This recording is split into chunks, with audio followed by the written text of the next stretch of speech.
All right, mic check, mic check. 1 2 1 2. Put them together. That's 12. All praises, all praises. Looks like I'm sounding all right from my own account. Let's see how we looking in here. All right, all praise to the Most High. How we shot. It's your brother IQAhmath. IQAhmath first name IQ is all the same. This is DSTM. Don't shoot the messenger. Another episode, another chance to get it in with the fam.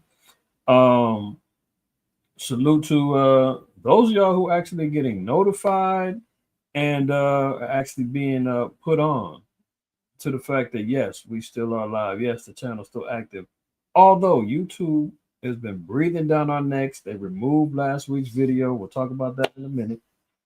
But it's that season of time, man. They trying to put the muzzle on your brother over here and the rest of us at MOTC. Salute to my brother Shar in the house, Shalak in the house. Shalom, good brother. Hashemai, shalom, sis. Kohath, shalom, man. Look like we're gonna have an intimate crowd, man, until the rest of the notifications go out. Make sure that you hit that like button, man. Make sure you wipe your feet, man. It's even more important now. Even more important now, man. The bots of YouTube, man, the algorithms is working hard against us. Lord knows. For the past couple of weeks, man, they've been stifling any viewership from our views and all that. And not that that's what it's about, but when you recognize evil and you recognize corruption, you got to acknowledge it and you see what's going on. We fighting the beast over here, man.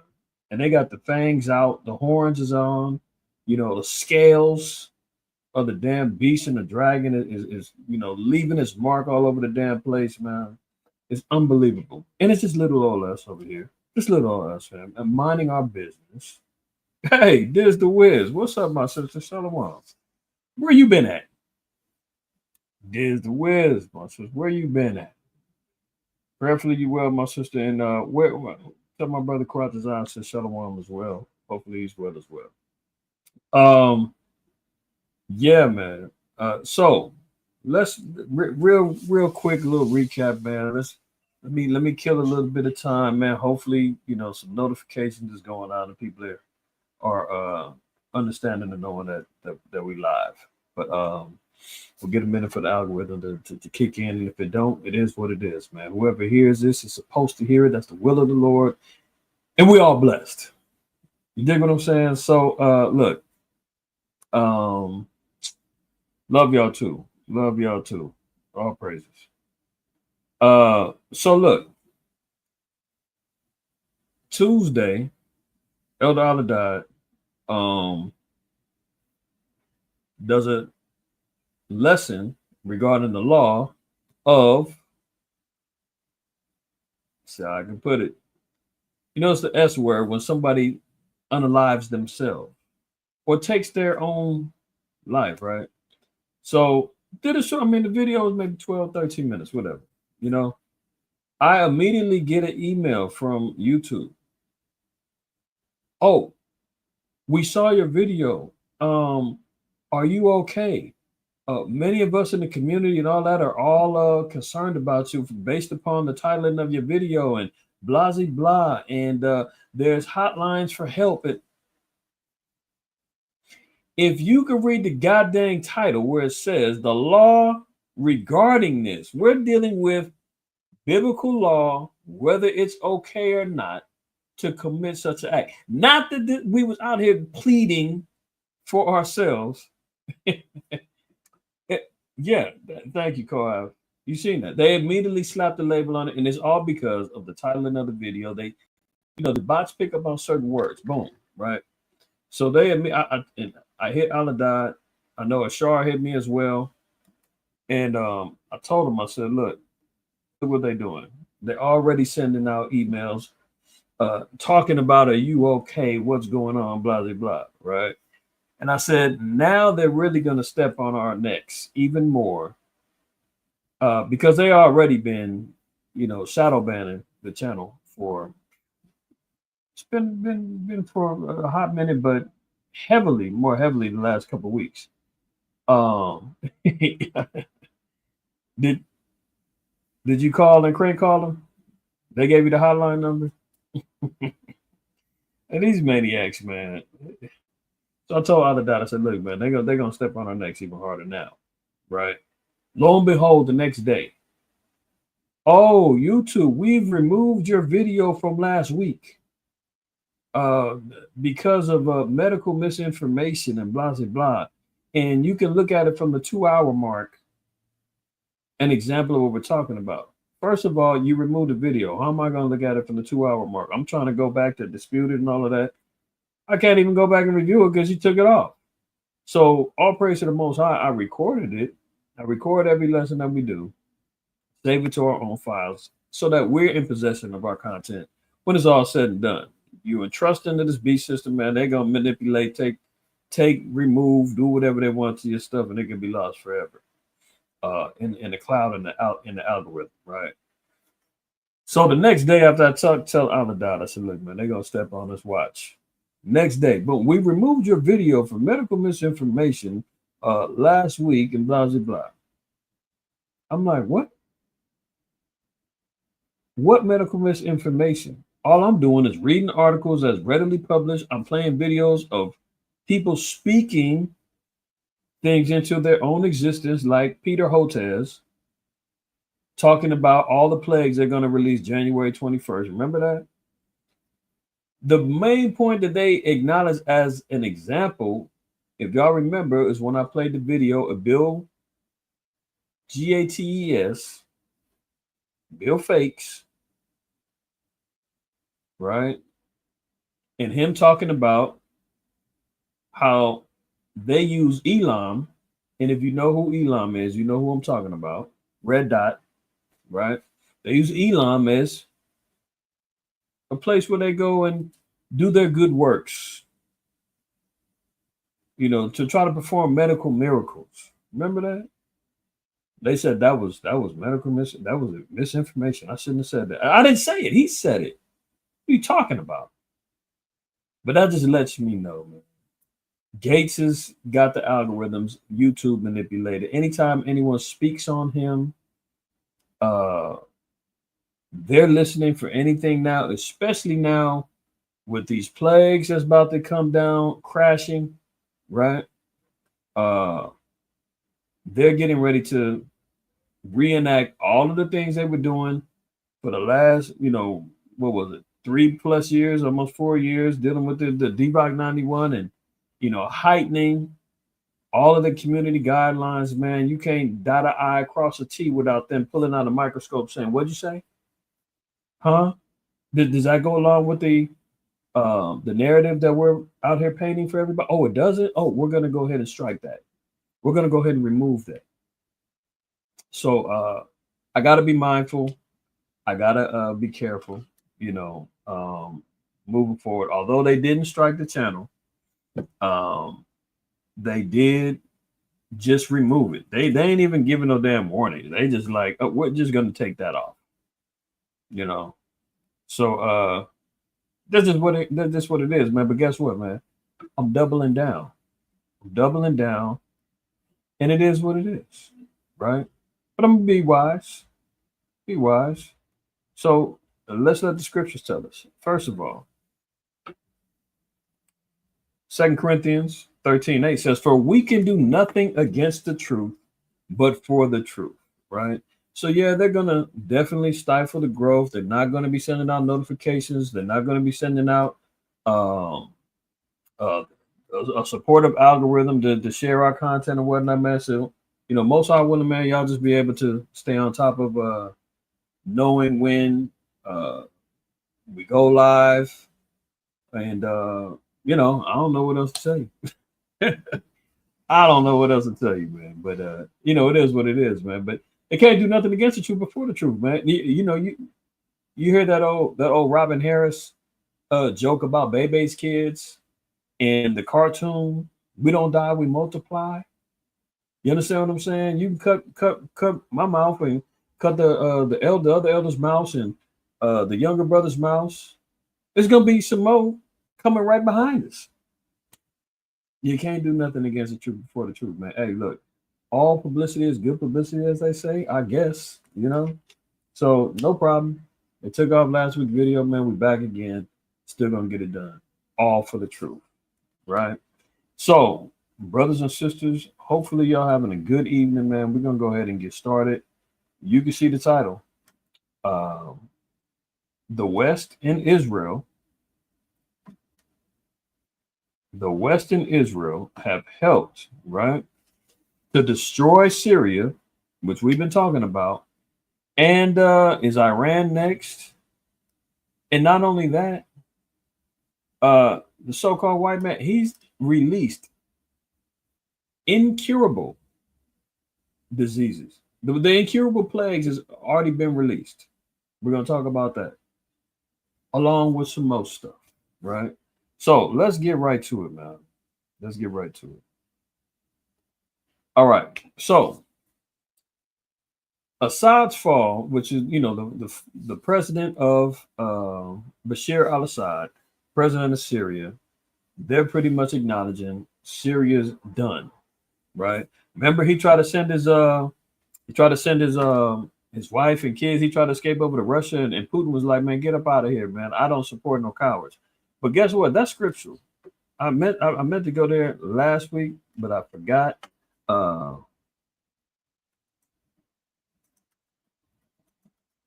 In the Apocrypha, in the book of Sirach, the Most High gives us fair warning. In Sirach 37:11, gives us warning and wisdom regarding things to do and not to do. All right, so check this out. Sirach 37:11 says, "Neither consult with a woman touching her of whom she is jealous." Right, so brothers got to be mindful of picking and prodding and provoking your women. If she got jealousy issues, man, you don't egg that on, right? Um, and it says there's no consulting certain things. Either she's going to be in alignment with, if it's a matter of a man trying to, attempting to take a second wife or whatever the case may be, the consultation needs to be done via a legitimate counsel. You can try to negotiate, talk to her and all that other stuff. It really ain't no negotiation. It's the law. If a man decides that he used to do that, that's just a whole nother subject matter. However, it says, but you're not supposed to egg on, or you're not supposed to provoke her jealousies, right? Continuing on, it says, neither with the coward in matters of war. See that? That's why Putin told Bashar al-Assad, man, get out of here, man. You running? Huh? And then you coming under my umbrella, you bringing that heat towards me. I got my hands full already. I got NATO breathing down my neck. I'm trying to knock down Ukraine. Agent Orange is ringing my line off the hook, wanting to negotiate and talk. I got the bricks on my hands. I also got a warrant out for my arrest. And here you are trying to bring your coward ass over here. What? No, get up out of here. Well, at least take my wife and kid. I ain't taking nobody. Putin is cold. So it says, neither consult with a woman touching her of whom she is jealous, neither with a coward in matters of war, nor with a merchant concerning exchange, nor with a buyer of selling, nor with an envious man of thankfulness, nor with an unmerciful man touching kindness, nor with the slothful for any work, nor with the hireling for a year of finishing work, nor with the idle servant of much business. Hearken not unto these in any matter of counsel. So, main point I want to bring out is neither consult with a coward in matters of war. We can see why Putin played Assad to the left. All right. But notice it says here, Assad's fall after 24-year rule creates a power vacuum in the Middle East. They are scrambling right now for power and control of the Middle East. The so-called white man, this is how we know also. All right. And we'll get some precepts in a minute. This is how we know also, man. Anybody that's pushing the propaganda that the white man is the Arabs, man, you got to be out your damn mind.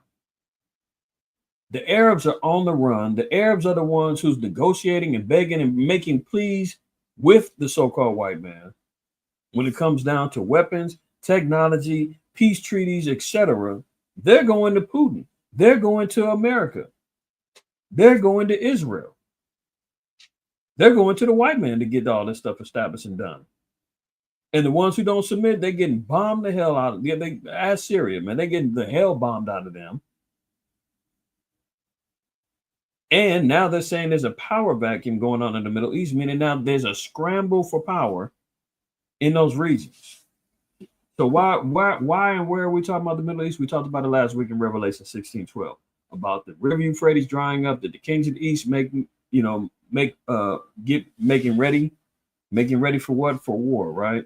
So as the Middle East is becoming a hotspot, America is taking out country by country via proxy wars. They're implementing, what actually they're employing and supporting terrorists, so-called reformed ISIS members now, reform, yeah, right, using them to do their dirty work. While they're on the ground scrambling, destroying and pillaging and raping and doing everything else, right? Israel and America comes through with the bombs to clean up everything else, to take out the weapons depots, to take out the oil, the oil reserves, to take out all of the particular infrastructure that they're going to need to support themselves. America comes in, they do the major bombings, and then the jackals and the wild men of Ishmael, i.e., ISIS, goes in there and takes care of the rest. And now they're all trying to, create a monopoly in the Middle East. And that's going to be a problem. This is how we know the Valley of Jehoshaphat, Joel 3. This is all going to be happening because of the power struggle and the bullying that the so-called white man is doing in the Middle East. Look at this. As Bashir al-Assad fled to Moscow, the looters started raiding the presidential palace, and people took to the streets of Damascus to celebrate his demise. The Syrian president had tried to hang on until the bitter end, still desperately sending an SOS to anyone who would listen, including the chump. The despot had run out of the road. The world is still grasping the speed of the events in recent days and the collapse of a ruling dynasty that laid waste to the country during the catastrophic civil war. But the implications are also quickly sinking in, and not least the prospect of more upheaval and violence as groups tussle for control. Assad had managed to endure the popular uprising against him for more than 13 years. And some of this is foul too, because back in the 90s, they were talking about Assad was using chemical weapons on the innocent people. And they had a Arab girl up there. I forgot her name. She's famous. She was in a congressional testimony. And she was talking about they put the babies in the incubators and, killed them and chemical bombs. Come to find out, she was lying, and she was an actress. So America has been using crisis actors for, matter of fact,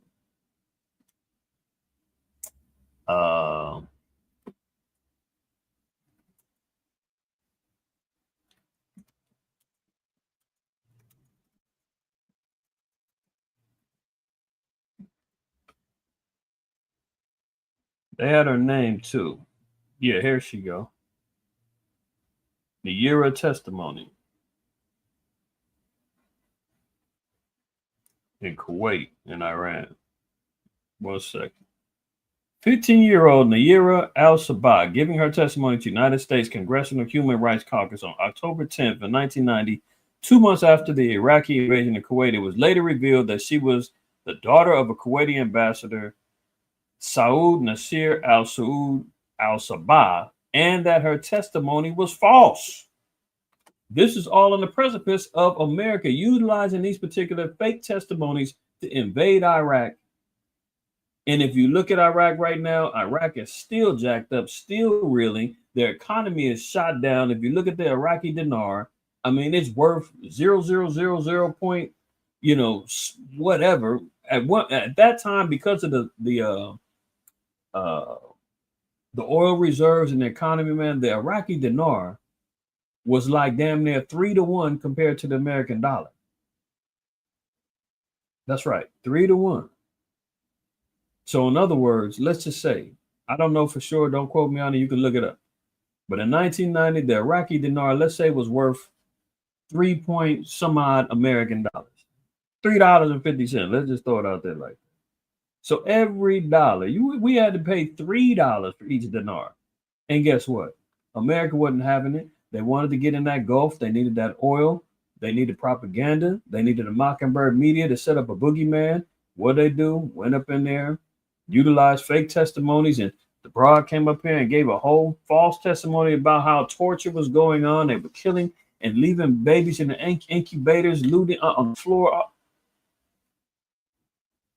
And we can't say that the white man is the devil. Ain't that something? He's not the great deceiver. He's not the one who's out here deceiving whole nations, right? Through the spirit of his daddy, Shaitan, is unbelievable. So her whole testimony was fake and led to war. Now they're doing the same things. You know, they're talking about Assad, he's a dictator. He's up. Maybe he is. You know, the heathens over there, man, they don't care about their own people, man. They care about power, influence. They want to be able to be under the armpits of America and do whatever they can. They want the imports. They want the trade. They want the outsourcing, the jobs. They want everything. They want, you know, as they're sipping the wine of the wrath of the fornication and laying in bed with this great whore over here, they very well could be abusing their own people in their lust for power. But there's a lot of things that have been embellished and even flat out lies that give America and its allies excuses to go over there and do what they do. Right. So now there's a power vacuum. There's a race for power to take over the Middle East. That's why I said is Iran next, because Iran is already in the mix and they're having their hands full right now with Israel and America. Right. Let's move on. Look, with Assad's fall, Erdogan oversees Turkey's growing regional clout. So now they're trying to prop up Turkey.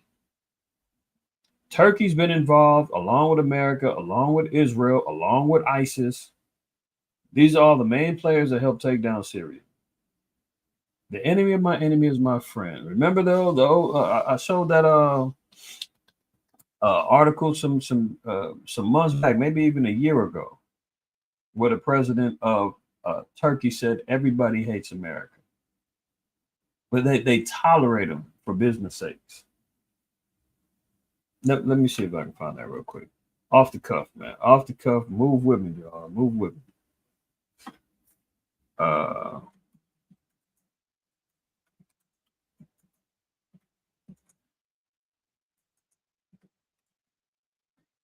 And I got a couple of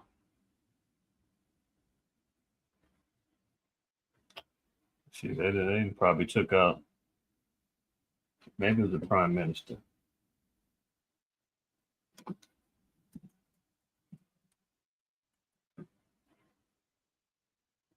There it go. It was the prime minister.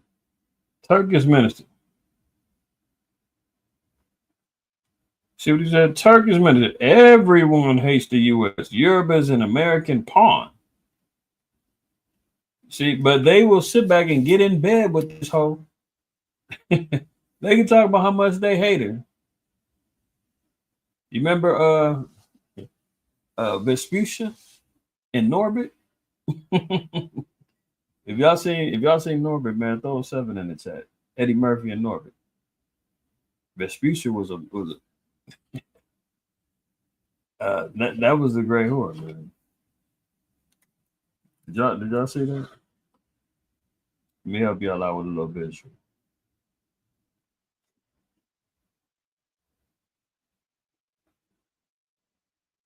Do y'all remember this? And this is America, the great horror, man. These are the nations. They don't like it, but hey, Vespuccia wanted some, you know. She had to get he had to submit and give it up. Now we know it's all folly with him cross dressing in the whole nine. Don't be they're promoting a movie about cross. I'm not promoting it. I'm using it as an analogy, a metaphor. There's a scene in there, man, where Norbert was like he didn't want to have to lay with her, man, and she had to punk him. And that's what America does. See, when you got all the nations and the Turkish minister saying, look, everybody hates America, but guess what? You're going to get in bed with that, huh? You're going to get in bed with it. Hey, it's Friday Night Lights, man. So y'all can say, he should hope. If you're used to my Friday Night Lights, but I turn it up just a little bit. Just a little bit. See this? Revelation 18:3, for all nations have drunk of the wine of the wrath of her fornication, and the kings of the earth have committed fornication with her. They don't want it, but you got to get in bed. You want to survive, you want to thrive, you want to be able to call yourself a power or a part of the democracy of Babylon. You're going to get in bed. You're going to commit fornication. You're going to open wide and take a nice strong swig of the wrath of the fornication. And the nations do it. Even though they hate America, they're going to do it. See, committed fornication with her, and the merchants of the earth were wax rich through the abundance of her delicacies. That's why they're going to do it, because they're going to get paid. They're going to prosper. They're going to have a position in the earth. They all believe that they're riding right along side by side with the beast and the mother of harlots. No, you're behind her, and she's riding on top of you. You know, this is why we can see that Turkey is over here in cahoots with America, in cahoots with Israel. Even though Turkey said we're bailing out the EU, we don't like, we're going to stand in solidarity with our Muslim brothers and against Israel. But guess what? They are in cahoots with them. They can't get away from the clutches of this whore. Forgive my internet if it's moving a little slow, but I'm gonna get to it. Look, Turkey.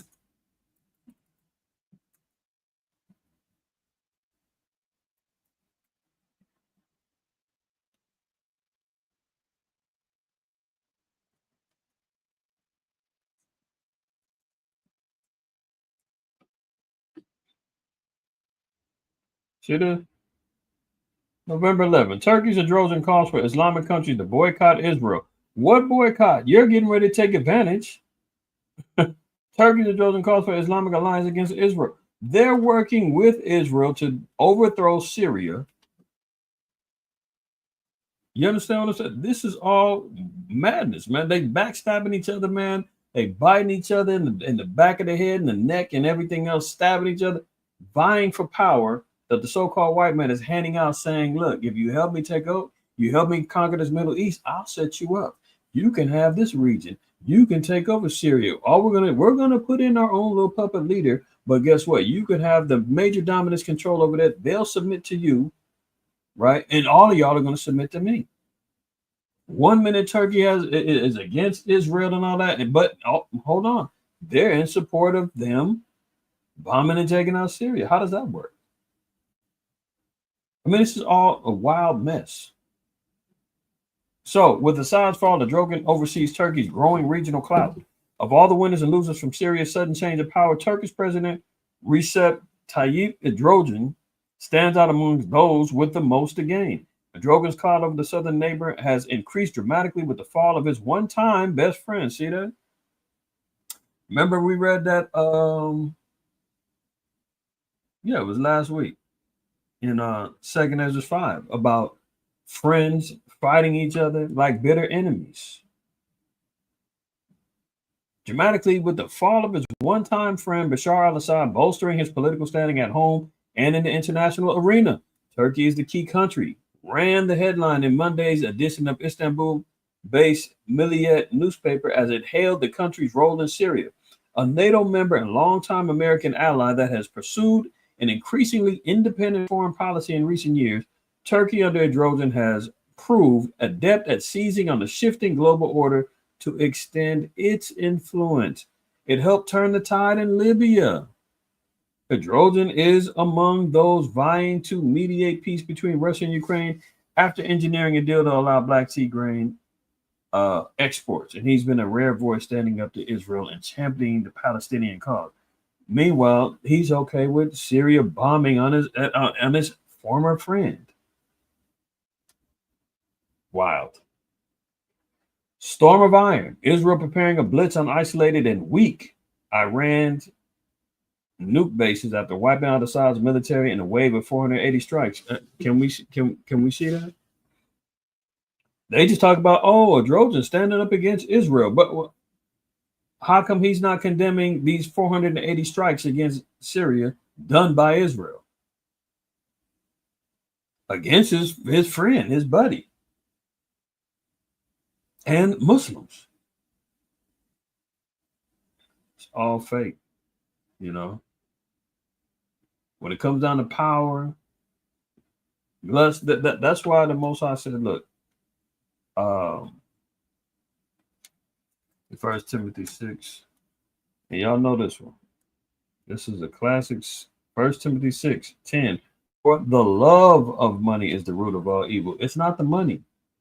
The money can do nothing by itself. Gold can't do nothing by itself. Bitcoin, whatever you want to, by itself is nothing. But guess what? The spirits that come out of individuals when money, opportunity, wealth, gain comes into play, these lustful spirits come on people, man, and make people do the unthinkable. People are willing to kill for it. People are willing to sell them their bodies for it. People are willing to sabotage, lie, cheat, steal, you name it. That's where the evil comes from, because people love, meaning what? Lust after this, money, power, glory. And what comes along with that? Evil. For the love of money is the root of all evil, which while some coveted after, they have erred from the faith and pierced themselves through with many sorrows. Yeah, that's why they say money can't buy you happiness, man. You can't buy me love. Right? Some live by the creed, everything's for sale, but guess what? They ain't happy.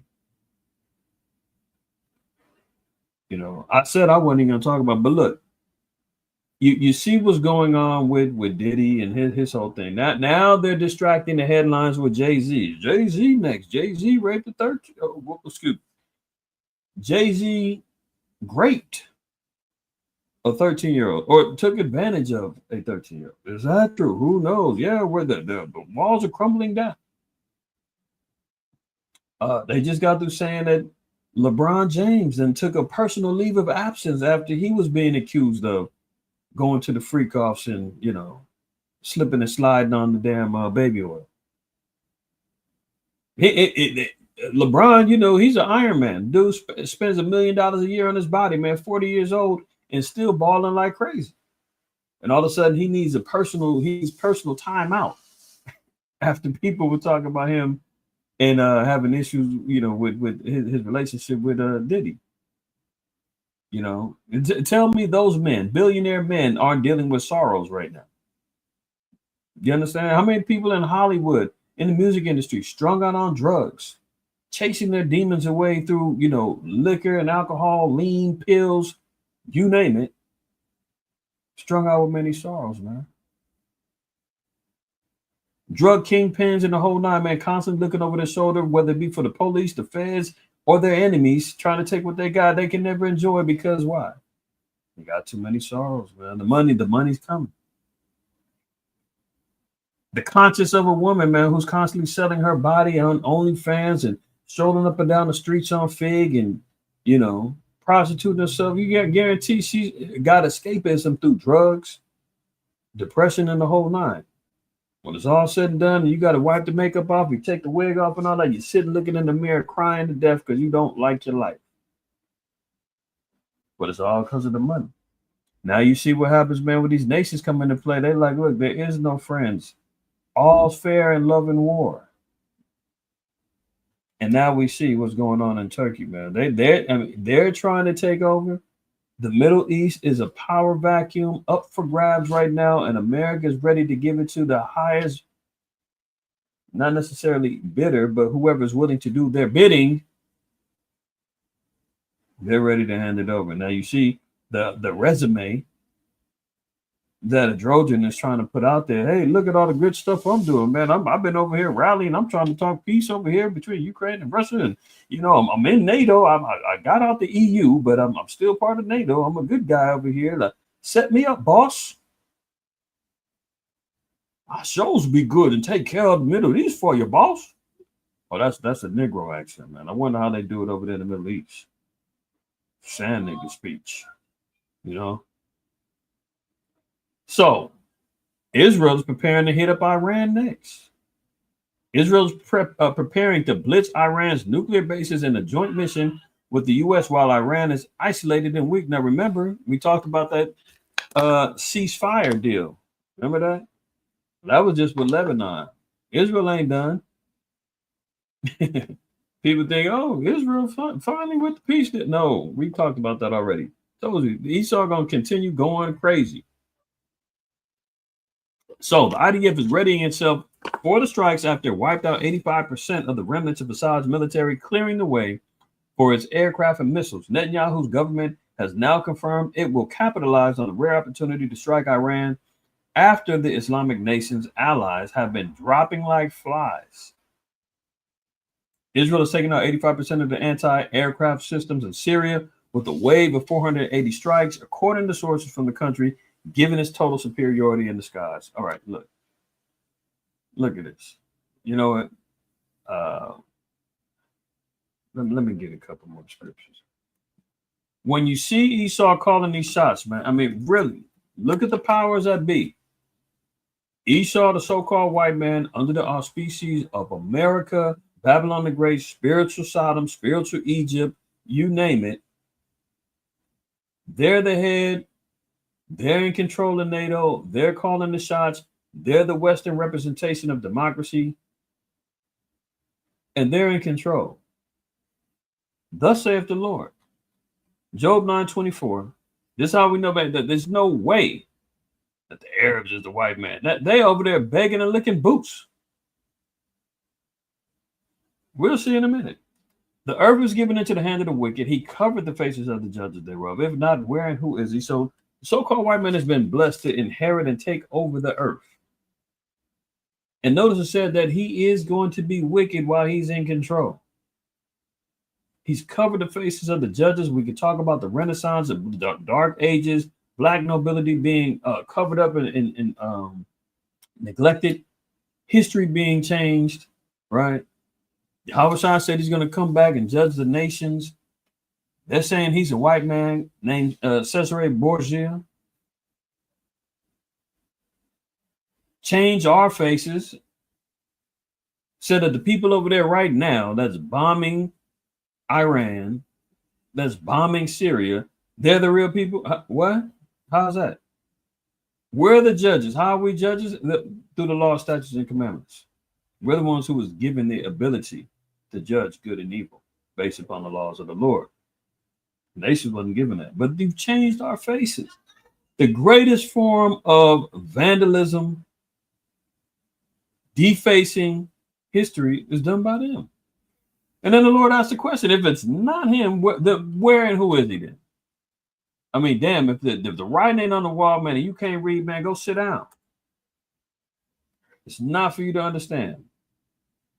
Isaiah 5:8, woe unto them that join house to house, that lay field to field. What does that mean? That they are out here collecting. They're joining house to house. This is what the so-called white man calls manifest destiny. This is what he utilizes terms about papal bulls and dumb diverses, and him saying that it's his destiny to conquer the world. And this is through the Catholic Church as well.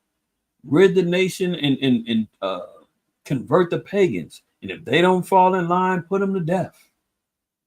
The doctrine of discovery. This is all the vanity of the so-called white man.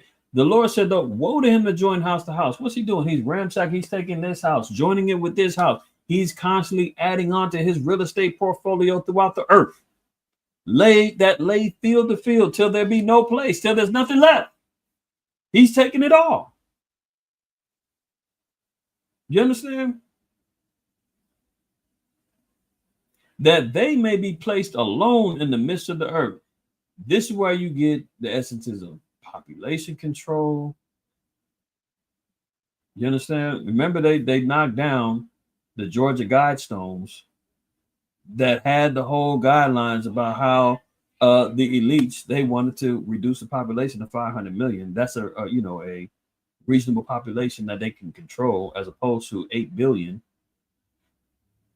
You understand what I'm saying? So it said that there may be no place, and they can be placed alone in the middle, in the midst of the earth. You think that the so-called white man is going to give the Arabs total dominance and control of the Middle East? Not with all those resources over there, not with all that money over there. He's going to let them fight each other. They're the masters of divide and conquer. Us Israelites, we should know that all too well. Black on black crime, black on brown crime, brown on brown crime, brown on black crime, you name it. Intertribal warfare. And he sit back puppeteering and mastering it, and then he comes in and cleans up everything and takes everything away so he can have it all to himself. That's what he's doing over there in the Middle East right now. Capitalizing, taking out the nations, and then he's going to say, a good job. Turn around, stab him in the back. Job 12, verse 6. The tabernacles of robbers prosper, and they that provoke the Most High are secure. See that? This is all in the hands of the Lord. It said the tabernacles of robbers, they're out there prospering. So, yeah, you're going to see the so-called white man. He's going to continually go out, make gains, instigate wars, utilizing proxy armies, making money off of defense spending bills, governmental contracts. People are lining their pockets by the billions over these wars. They were just talking about Elon Musk, man. This dude got damn near $400 billion and stands to make more now that he's sitting in presidential seats, and he can sign particular deals and contracts that can bring him and his companies more money. Yeah, they're out there prospering. White man is out there doing as he pleases, pillaging and colonizing multiple countries in Africa, pillaging and colonizing North, South, Central America and the Caribbean islands, pillaging, prospering all throughout Europe. Yeah, he's prospering. And it says, and they that provoke the Most High, they're secure, right? Because the Most High has got them in his hands. He's controlling all of this, all to bring forth final judgment, final war, so that the elect of the Most High can receive the promised kingdom that was blessed to us, and judgment can fall on the wicked. Continued on, it said, the tabernacles of robbers prosper, and they that provoke the Most High are secure, into whose hand the Most High bringeth abundantly. Matter of fact, so y'all can see it, and we'll read it in another translation. Let's read it in the NLT is usually pretty decent as a translation. Let's look at this.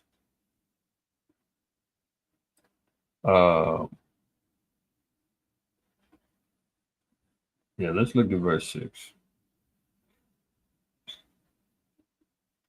See this in the NLT. But robbers are left in peace, and those who provoke the Most High live in safety, though the Most High keeps them in his power. See that? The Most High is playing chess right now. He's moving all the pieces on the chessboard in the Middle East, in the West, and in Eurasia with China, Taiwan, Russia, Ukraine, you name it, all the wars. The Most High said that it's all in his power. He's the one controlling and moving the pieces, right? People saying, well, free Palestine, we got to stop this. And ain't nobody coming up against them damn GMO Jews over there. I mean, look, damn Netanyahu got a warrant out for his arrest. And he's still calling the shots, talking about, hey, bomb Iran, I'm still with it. I'm gonna show up and defend myself in court. They ain't gonna arrest me. He's still moving on in peace. Slow Biden, all the crimes that he committed, he's out here pardoning his dope fiend son. What'd he do? Just had another 39 open pardons ready to dish out to all of his crime family and his crimees. And then got 1,500 pardons ready to let some cats out of jail. Now, there's probably some worthwhile jakes that's locked up that might get these pardons and get up out of there. But at the same time, I mean, look, this dude is wicked as hell. Putting out blanket pardons for everybody committed dirt in his administration, man. They're being left in peace, right? It says, but ask now the beasts, and they shall teach thee, and the fowls of the air, and they shall tell thee. I mean, you can see it with all of the when animals attack and everything else. They're all in cahoots. The animals is against the damn white. We study, we learn, we see the behaviors, we see what's going on with them. Whales jumping out the water, man, crashing on the damn boats. Bears breaking into houses, Foxes attacking women in their yards. I mean, we see the animals. They're gonna teach us. The fowls of the air, they'll tell us. or speak to the earth. We see how the earth is being abused. Constant pillaging, plummeting. There's no Sabbath for it to rest. You name it. The earth now is, they try to say, oh, it's global warming. No, you're destroying the earth. And according to Revelation 11:18, the Most High said he's going to destroy them, which destroy the earth. Elon Musty, he's launching satellites and SpaceX and destroying the damn firmament. All of the pollution and destruction of the waters that they got going on, man. You can't drink nothing no more. You seen the reports, man. All the damn tap waters jacked up. Forever chemicals in them. Sterilants. Lead. They still ain't got Flint. The Flint situation figured out. Right? So we've seen the earth telling, look, who's destroying me? And it shall teach thee, and the fishes of the sea shall declare unto thee.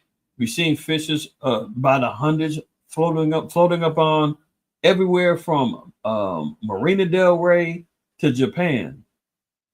Y'all seen the story, fishes flying out the sky, dropping out the sky, dead. This is over the years we've seen all of these things. Now it says, who knoweth not in all these that the hand of Yahweh have wrought this? This is all by the Most High. The Most High is in control. And it's all for our benefit. All for the elect's benefit. Prayerfully, we're of that number. Prayerfully, we're fearing the Most High, keeping the commandments, and we're doing our part and fulfilling our lot to secure our spot in the kingdom. I'm going to stop at verse 10. In whose hand is the soul of every living thing and the breath of all mankind. So the Most High is calling the shots. This is important. I love when the Most High gets to, shaking and moving things, and it's like, what the heck is going on? And then when the wisdom starts coming to me, it's like, oh, okay, now I see what you're doing, Father. Now, oh, okay. This is why, you see the white man, and this is how he uses divide and conquer methods, and he's utilizing the Arab man against himself. Look at this in Genesis 16:12. Speaking about Ishmael, the father of, we'll read verse 11, the father of the Arabs, as y'all should know. And the angel of Yahweh said unto her, behold, thou art with child, and shalt bear a son, and shall call his name Ishmael, because Yahweh hath heard thy affliction, and he will be a wild man. You see ISIS, you see Al Qaeda, you see all of the propaganda going against them with Sunni and Shiite conflicts. You've seen what happened with the transatlantic slave trade, the sub-Saharan slave trade, man, what this damn wild man did to our people. You understand? He will be a wild man. His hand will be against every man. So he's constantly going to be in conflict. Every man, including himself. You see what happened over in Afghanistan, all these particular conflicts, man, they're going at it with each other. The Sunnis and Shiites don't like each other. Now his hand is against every man because why? He's got a stronghold on a vital resource known as oil in that Middle East, and everybody wants it. His hand will be against every man, but guess who gets to manipulate and take it? The so-called white man. That's why he came up with the negotiations for the petrodollar. It said you can't sell that oil unless you sell it in dollars. You need my money in order to sell that resource, and we'll make sure that you're handsomely rewarded. Ishmael said, okay, boss. All the Arab sheiks over there making all that money, man. Dubai, they got the damn snow. What they did? Something I seen something, man, in a mall. They got like a whole area for snow in the middle of the damn desert, where you can act like you're skiing and all this other stuff, man. I mean, Ishmael is wild. Esau rewards him with money. He can, he can't do nothing. More money than he can spend. As long as he continues on playing ball and he's getting that oil out there and doing what he needs to do. And now recently Ishmael said, oh, we're coming off the petrodollar, man. We want to be able to take currencies from everybody. But guess who we had to go to get that done? Oh, yeah, the United Arab Emirates. the UAE, they had to go join the BRICS, headed up by another white man, Putin. So can he escape? No. But his hand's going to be against every man, and every man's hand against him, and he shall dwell in the presence of all his brethren. So he's going to dwell in that Middle East where all of his brethren are. Okay. And Esau is utilizing these particular relationships to create strife. A house divided against itself can't stand, right? So this wild man, this is what he does. Job 39:5, it says, who have sent out the wild ass free, or who have loosed the bands of the wild ass? The wild ass, this is the so-called Arabs, man, the Ishmaelites. Sent them out free. Who's unleashed them? You go back and you can go look up in the 80s, you can see Hillary Clinton, Wicked Witch of the West, talking about how America trained up the Mujahideen. They're the ones who started Al Qaeda under Bin Laden. They trained him up, right, to fight against the Russians in the Cold War. They used them, and then they, Ishmael says, we don't need you. We're going to start our own little radical movement. 9/11 goes down. 3 days later, George Bush is eating with the head of Al Qaeda at the Pentagon. I mean, this is all wild stuff that the Most High is shifting and moving. But when you pick it up on it, you say, oh, okay, look at this. Who have sent out the wild ass free? Who have loosed the bands of a wild ass? So now he's being let loose in the earth, creating quote unquote acts of terror. But he's got handlers. The so-called white man is his handler, and who's controlling him? The Most High. Continuing on, verse 6, whose house I have made the wilderness, and the barren land his dwellings. He scorneth the multitude of the city, and neither regardeth he of the crying driver. See, he is ready to get his 70 virgins, blow himself up. He scorneth the multitude of the city. When they go in and they got car bombs here, all kind of matters. His house he's made the wilderness. Yeah, they're out there living in the caves in Afghanistan and all kind. That's how they live. The barren land is his dwellings, out there in the middle of the desert. Verse 8, the range of the mountains is his pasture, and he searcheth after every green thing. So yeah. SEAL Team 6 said they stormed into the little mountainous palace of Bin Laden, popped him up, and that was it. But America has learned how to manipulate, take advantage of them. And that's a lesson for us as well. Proverbs 12:26, the righteous is more excellent than his neighbor, but the way of the wicked seduceth them. And that's exactly what we see what's going on. A lot of manipulation going on, a lot of seduction going on, and as we see right here, another story. Russia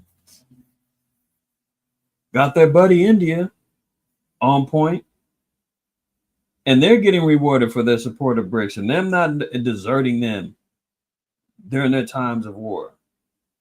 What they give them, they're giving them radar systems now for India to get prepared for war. Look, capable of tracking stealth fighters and ballistic missiles, Russia to arm India with Voronezh radar. India and Russia are likely to finalize a deal to install a Russian Voronezh ballistic missile attack early warning radar at Chittagura and Karnataka, as per media reports. The Sunday Guardian claimed that negotiations to acquire is a $4 billion IQAhmath anti-developed radar are in advanced stage. IQAhmath anti is one of Russia's largest manufacturers of air defense systems, including radar systems, missile defense systems, and related technologies. Why does India need this particular thing? Why do they need to get prepared? Because they've made the decision. We're going to stand by Russia. Russia's saying, well, I'm going to have to arm you up then. We're going to get this BRICS economy cracking. We're going to get it moving. But you need to get ready. They got damn near 1 billion people over there in India. Now they need ballistic missile tracking systems, aircraft radar, shows you they're getting ready. Look, Taiwan says China is deploying its largest naval fleet in decades. So that's still bubbling. Taiwan's defense ministry said China has developed its largest naval fleet, even bigger than the 2022 war games. It has detected 47 Chinese military aircraft and 12 warships around the island in the last 24 hours. China's pushing the issue while everybody else is distracted, looking at what's going on in Syria, what's happening over there with Russia, Ukraine, blah, blah, blah. China is slowly creeping, like that lion that's creeping slow in the tall brush.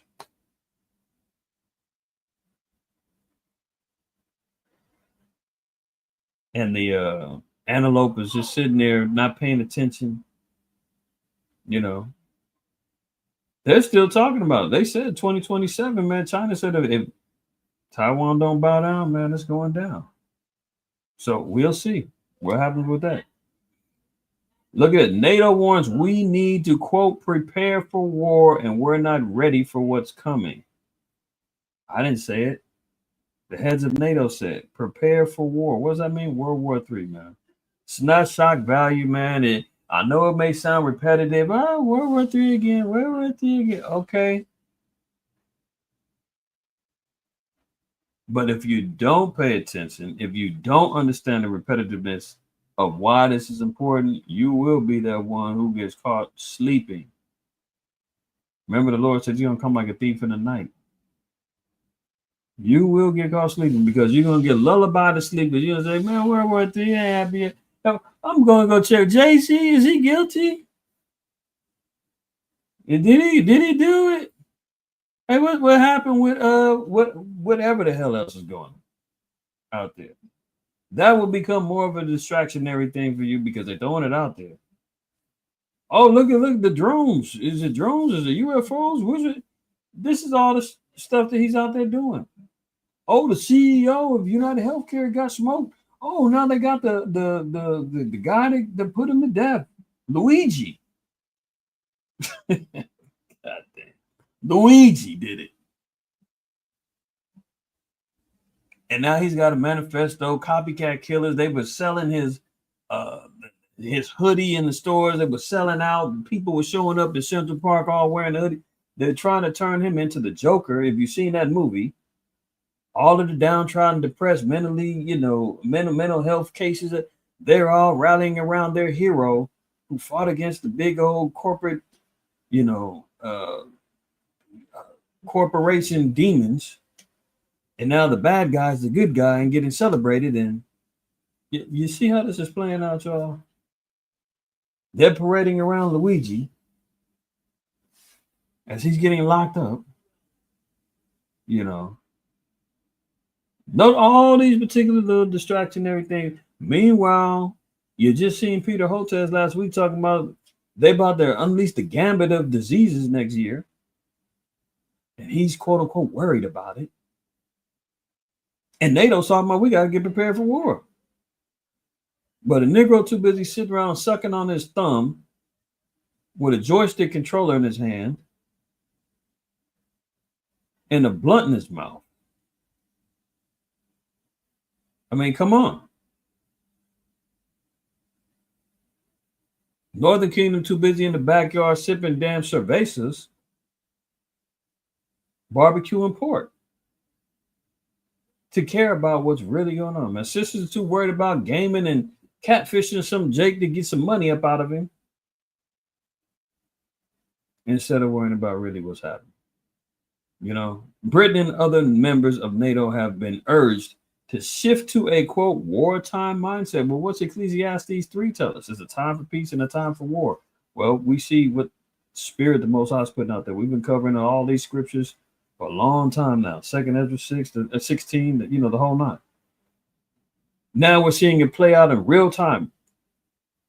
NATO has been urged to shift to a wartime mindset amid the ongoing threats from Russia in one of the most dire warnings since heading the military alliance. Mark Rutte admitted that the global security situation is the, quote, worst in his lifetime. So are things getting better or are they getting worse? Let Mark Root tell you, or Rudy tell you. Don't listen to IQ. Don't listen to the rest of the brothers that's out there prophesying, talking about World War III and dealing in prophecy and current events and so forth and so on. Don't listen to us. Let them tell you if times is good or times are worse. He said the nations are not ready for what is coming. No, they're not. Who can be ready for what's coming down the pipeline? No, nobody can really. You know. Dang. Who can be? Daniel 12:1. And at that time shall Michael stand up. The great prince was standing for the children of thy people. So who's Michael standing up for? He ain't standing up for the nations and the grafted it. The children of thy people. That's why the Christians run from the Old Testament. They don't want no parts of it. And then, but you got to figure out, you got to say, well, what were they reading in the New Testament? What were the parchments in the scroll, the old, because the new wasn't written yet. They're fighting against the writings that they were supposed to be reading. It's interesting, right? But Michael, the archangel, man, captain of the host, said he's standing for the children of thy people. He's standing up for the children of Israel when it's all said and done. At that time, future prophecy. When judgment and war hits the earth, man, Michael said, I'm standing up for the northern and southern kingdom. Negroes, Hispanics, Native Americans. Scattered throughout the four corners of the earth. I'm on their side. And it says, and there shall be a time of trouble, such as never was since there was a nation, even to that same time. So when you see him, Mark Rudy or Ruddy, whatever his name is, Rutte, pronounce it however you see it, he's saying this is the worst of his lifetime. And we're reading in the scripture saying there shall be a time of trouble such as never was since there was a nation, even to that same time. Add it up. All of the wars, all of the destructions. You can read all the biblical wars.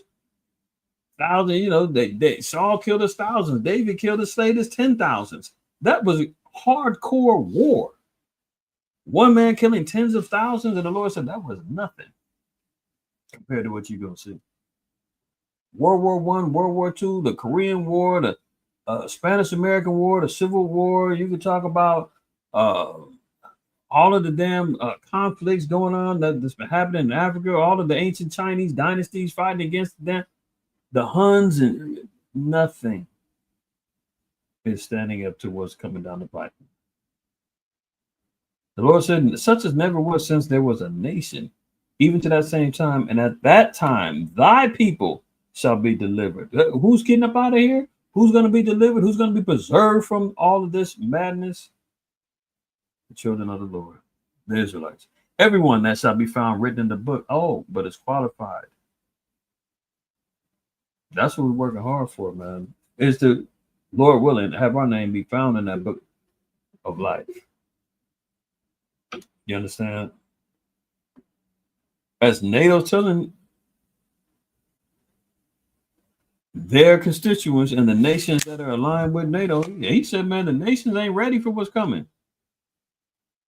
And said that much higher defense spending is needed to keep the enemy at bay, considering that during the Cold War, Europeans spent more than 3% of the GDP on defense. Rudy said that much more will be needed in the future.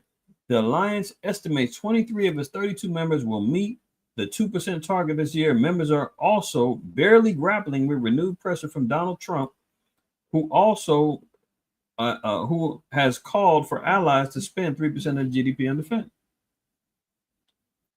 So he's telling everybody, man, we got to pitch in. We got to meet this goal because we're going to need money for defense spending. We got to, get up this weaponry and our defense systems and the drones and the Hellfire missiles and the ICBMs, and we got to get everything, the radar system. We're going to need some money to build up, and we ain't ready. But he's telling everybody, prepare though.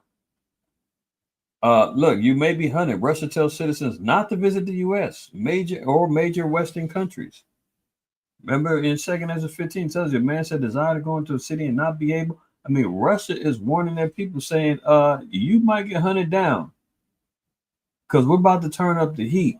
Ask the Japanese after the bombing of Hiroshima and Nagasaki. Many of y'all know this, and I've talked about it. When that bomb went off and Japan was looked at it, when Pearl Harbor went down and the Japanese was looked at as the enemy of the United States, man, they rounded up every Japanese, every Ammonite, every Jap they could find and threw them in camps, re-education camps. Threw them in camps and said, friend or foe, we can't tell. We're locking your ass in this camp until we get, this war situation straightened out. And after they finished, they gave him $25 and a train ticket and told them, get up out of here. And then gave him reparations after the fact. Where's our damn reparations at? Everybody gets a payback. Everybody gets taken care of except for us. But that's okay. We don't need it. You keep your stinking, dirty blood money. Because the Most High said we're going to be redeemed without money in the book of Isaiah. But it just shows you the injustices that we have to face. And now Russia is warning that the same thing could happen to their people. Same thing could happen to their people if they're caught in the mist around here. They always talk about, oh, Russian propaganda, Russia hijacking, Russian this. Let me share something with you. I had a internet security on my phone. on my phone and my computer. You can do multiple devices. It's called Kaspersky. Kaspersky Internet Security was like one of the top rated internet securities that you can get. But guess where it came from? Russia. I've had it for years. Next thing you know, I think a couple months ago, my app, everything's it's deactivated. And then it gave me some more other crap. And I said, what the hell is going on? Come to find out, I had to do some research. Kaspersky got banned in the US because of its affiliation with Russia. They talk about the Russian laptop, Russian disinformation. They're cutting off anything internet related that Russia was trying to hustle or sell or utilize over here, cutting it off. I was pissed off. I was like, damn, that was like at least having a peace of mind knowing that, whether it would work or not, who knows? But for the most part, I didn't really have no real issues with but next thing you know, my phone tapped in, all kind of foolishness going on. But that's because America banned Kaspersky. Now the Russia's telling their people, man, hey, watch out.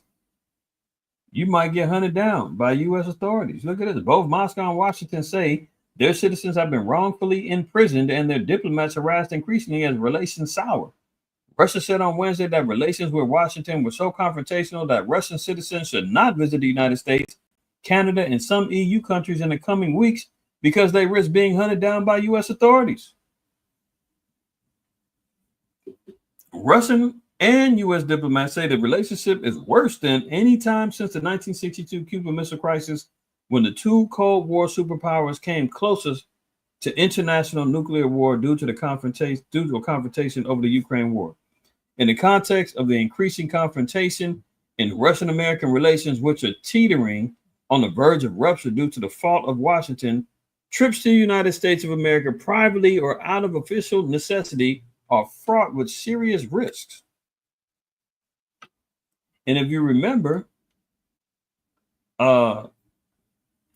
Israel was banning flights to America.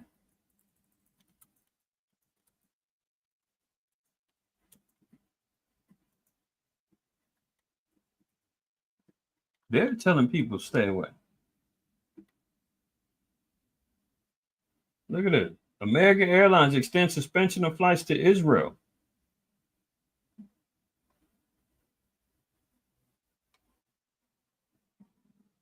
American Airlines extends suspension of flights to Israel through late March of 2025.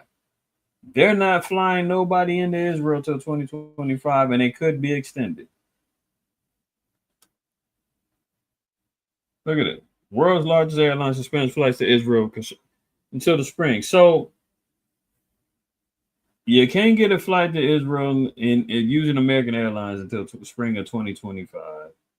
Russia's saying, hey, get up out of America and the EU, man, they're going to hunt you down. The scriptures is telling us that we're going to be in position. There's going to be a time when men are going to desire to go into cities and places and not be able. Look at this. 2 Ezra 15:17. The man shall desire to go into a city and shall not be able. We've experienced quarantines, lockdowns, and guess what? They're talking about bringing them back. Oh, yeah. They're already telling in certain places, telling people you got to throw that thing on your face, man. You know, get prepared. Let's move on. Fair use. Fair use. This is for our commentary, teaching and news reporting. All right. Education and research, man. Watch this video and you tell me what's going on. This was from right after 9/11. I'm in 7 minutes. I'm gonna try to skip around a little bit. I don't have no timestamps on it. I watched the whole thing, but I got another video after this. I'm not gonna play it off for time's sake, right? But General Wesley Clark, right? He said he received a memo. This is a general. He was a general back in the 90s and in the 80s. He got a memo from the Pentagon, and he was getting information regarding America's plan for the Middle East.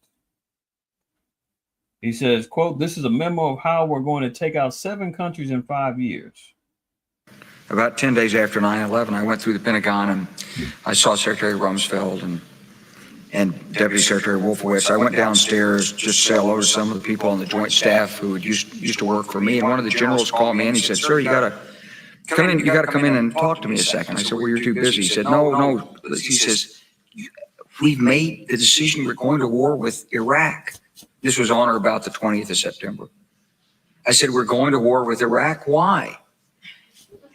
He said, "I don't know." He said, "I guess they don't know what else to do." So I said, "Well, did they find some information connecting Saddam to Al Qaeda?" He said, No. He says, "There's nothing new that way. They just made the decision to go to war with Iraq." Now remember, 9/11 was Al Qaeda, Afghanistan. Now he gets the memo from the Pentagon, and they telling him, not only are we going to take on Afghanistan, but we're getting ready to go to war with Iraq too. He's like, what? What do they got to do with this? We don't know. But guess what? We're joining house to house and we're coveting fields. That's back to Micah too. Right after 9/11. About 10 days after 9/11, I went through the Pentagon and I saw Secretary Rumsfeld and Deputy Secretary Wolfowitz. I went downstairs just to say hello to some of the people on the Joint Staff who used to work for me. And one of the generals called me and he said, "Sir, you got to come in. You got to come in and talk to me a second." I said, "Well, you're too busy." He said, No. He says, "We've made the decision. We're going to war with Iraq." This was on or about the 20th of September. I said, "We're going to war with Iraq. Why?" He said, "I don't know." He said, "I guess they don't know what else to do."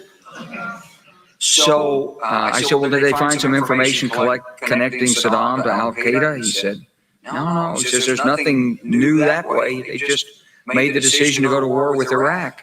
He said, "I guess it's like we don't know what to do about terrorists, but we've got a good military and we can take down governments." And he said, "I guess if they're the only two you have." Now remember, this is all on the precipice of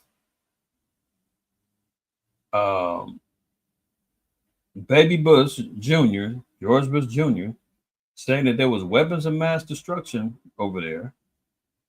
And he said, "You're either with us or you're with the terrorists." And this is when you heard the term, the war on terror. Remember that? All predicated on a lie. Where were the weapons of mass destruction? They still are looking for them. This was 20 plus years later. It still can't find them. But they created a boogeyman who they trained up, named Osama bin Laden. utilize him as a tool and the excuse to say, we need to go over there and conquer this Middle East. We're going to say there's weapons over there. They're trying to take our freedom. If anybody remembers back then, some of y'all youngsters, if you are on here, you may not remember back then in 2001. The whole thing was they're trying to take our freedom. They're trying to change our way of life. That was all the echoing words that was going on during that time. You have as a hammer, every problem has to look like a nail.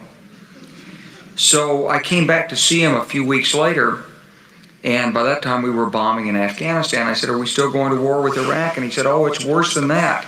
He said, he reached over on his desk, he picked up a piece of paper, he said, I just got this down from upstairs, meaning the Secretary of Defense's office today, and he said, this is a memo that describes how we're going to take out 7 countries in 5 years, starting with Iraq and then Syria, Lebanon, Libya, Somalia, Sudan, and Whoa. He's running them down, but now see, they didn't do it within 5 years, but they took out Iraq.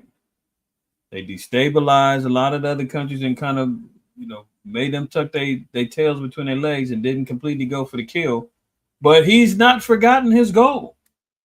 Let me back it up a little bit. Listen to the countries. Now we're going to take out 7 countries in 5 years, starting with Iraq and then Syria, Lebanon. Oh, Iraq, done. Syria, done. Lebanon, already getting bombed on. Now they're at a ceasefire.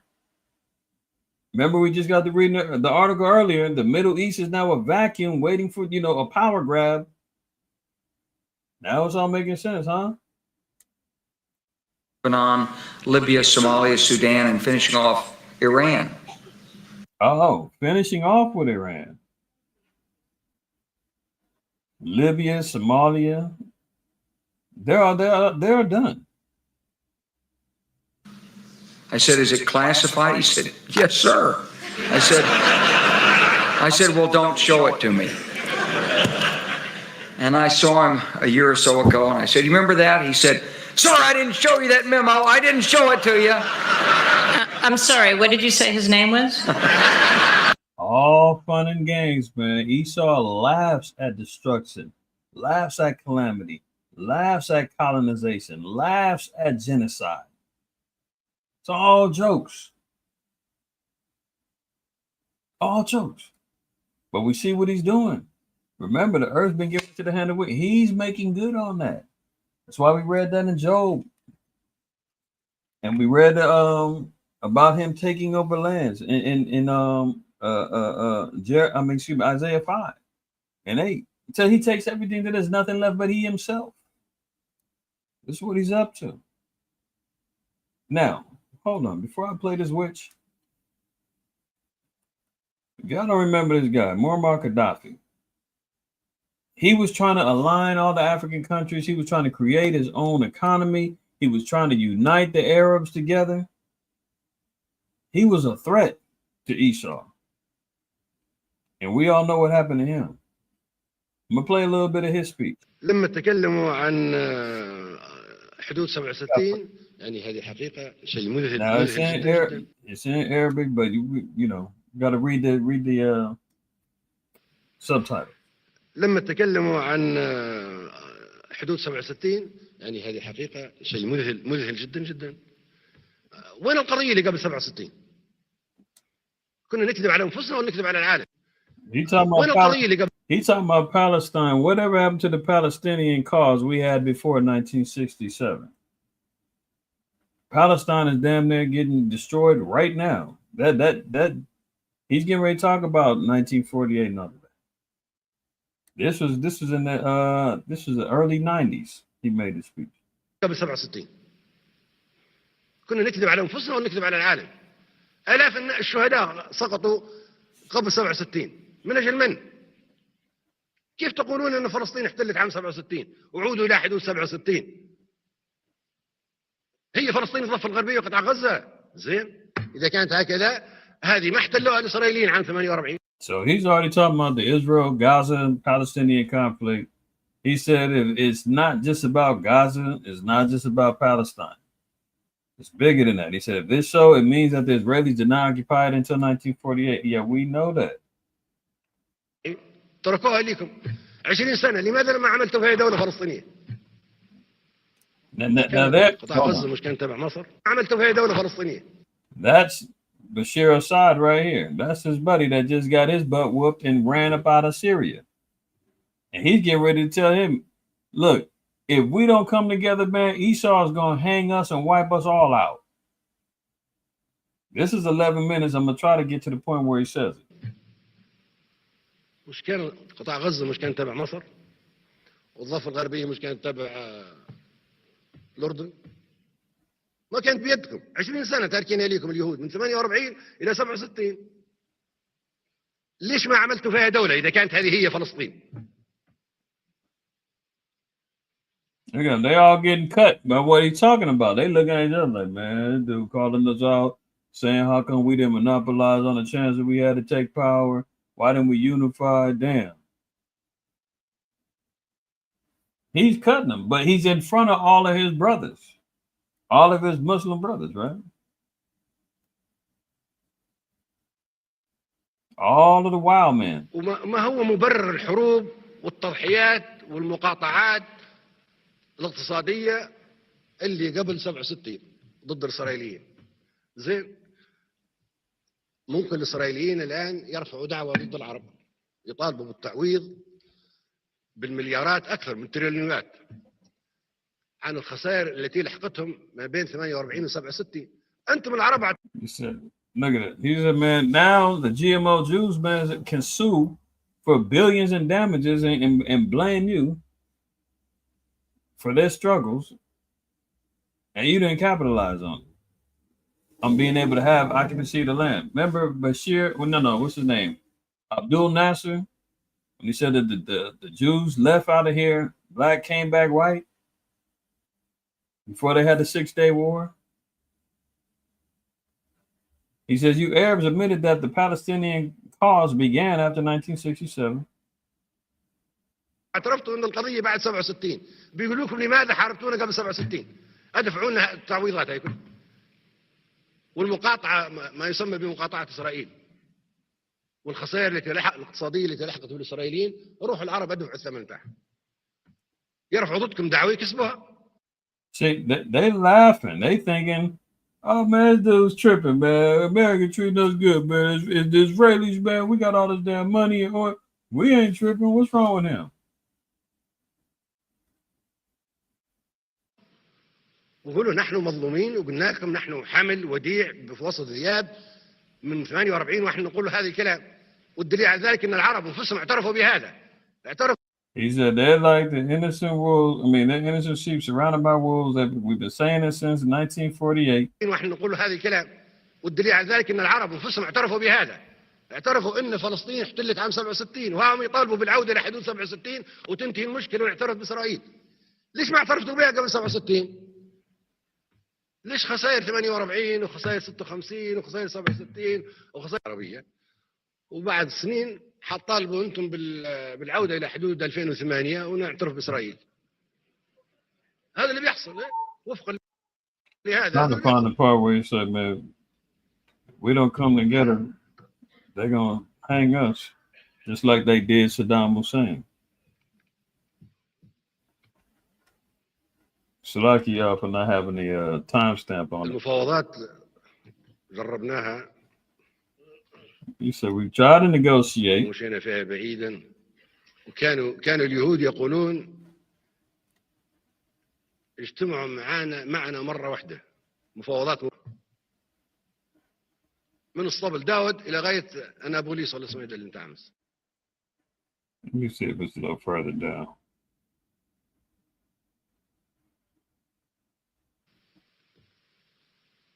ما هو عراقي. اللي يضربوا نيويورك عراقيين ما هم عراقيين. اللي يضربوا البنتاغون عراقيين ما هم عراقيين. فيها سلاح دمار شامل عند العراق ما عندها. Now see, he's doubling down on what Wesley Clark was just talking about. He said the Iraqis didn't have nothing to do with 9/11. But Saddam Hussein got put to death and got hung, and they getting bombed the hell out of over there in Iraq. وحتى لو عند العراق صعيد دمار شامل، او باكستان عندها قنبله ذريه، والهند عندها قنبله ذريه، والصين وروسيا وبريطانيا وفرنسا وامريكا، ما كله عندهم قنابل ذريه، كله بيدمروها. كويس. Trying to find it. فندمر كل الدول اللي عندها سلاح دمار شامل.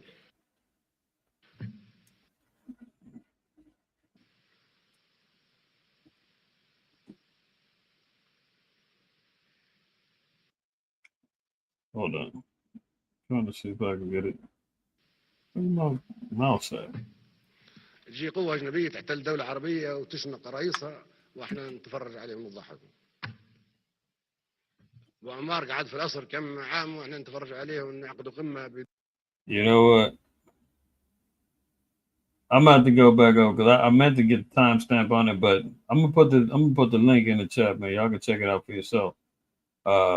It's 11 minutes 35 seconds. Good speech. And shortly after that, he got put to death because he was trying to unite the Arabs. He wanted to break away from the U.S. economy. He wanted to build his own economy with a gold reserve. He was rebuking his brothers, telling them, look, man, we can't be bowing down to these GMO Jews no more, blah, blah, blah. And shortly after that, so, I mean, that is the land of unconfirmed videos. We came, we saw, he died. Did it have anything to do? Did you see this wicked broad, man? So, I mean, that is the land of unconfirmed videos. We came, we saw, he died. That's a wicked ass witch, man.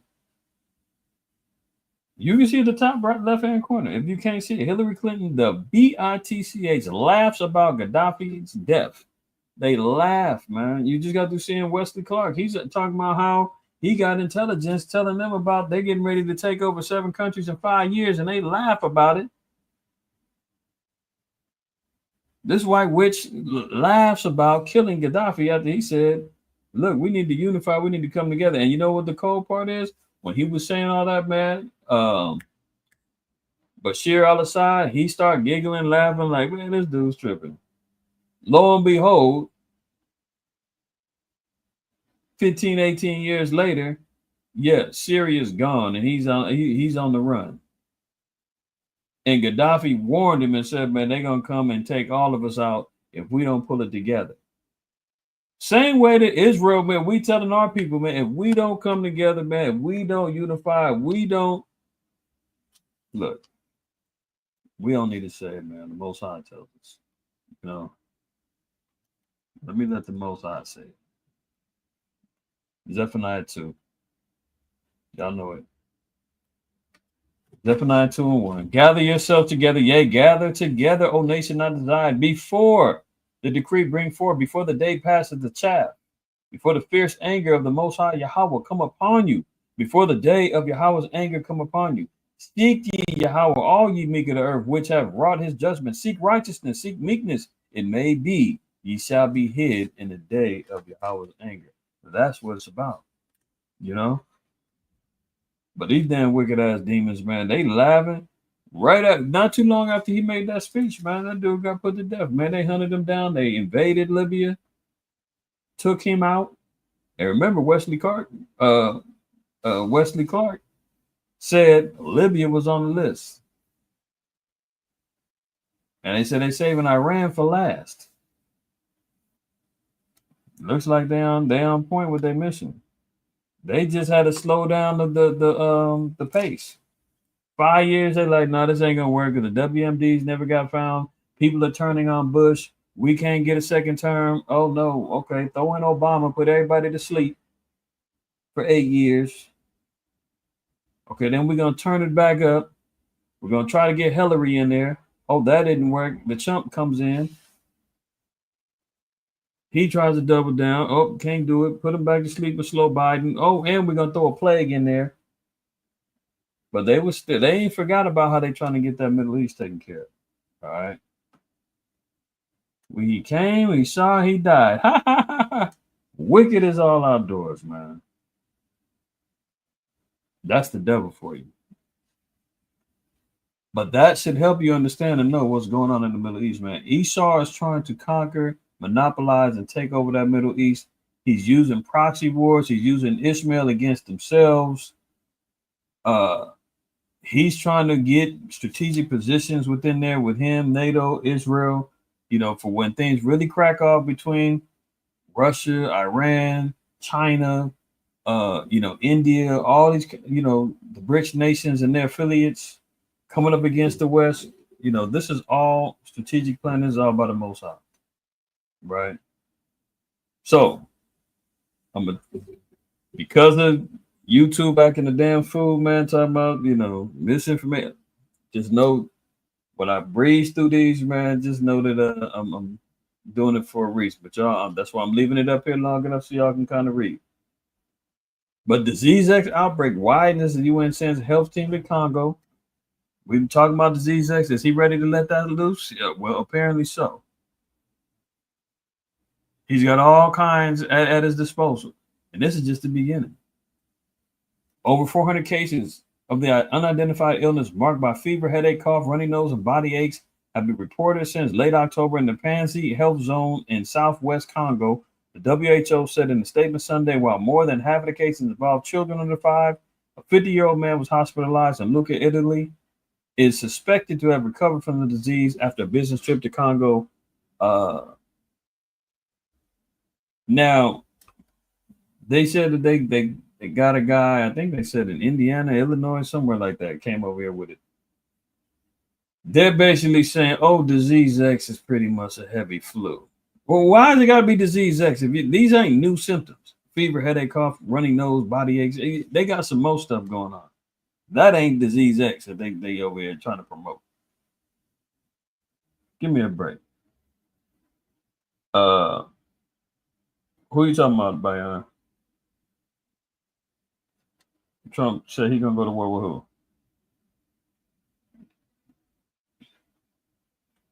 Oh, now look at this. Look at this. Just so happens. How long has your brother been talking about? He's gonna do something. This little transferring of power is not gonna be peaceful. You see, slow Biden triggering off World War III. The proxies is fully lit. The Middle East is on fire, and he still got economic collapse prepared. He still got another plague in the mix. So okay, we got disease X on deck. Count them with me. Now look, hundreds of vials of deadly viruses are missing after a lab breach. Oh, really? Well, the last thing that we had, wasn't they saying, oh,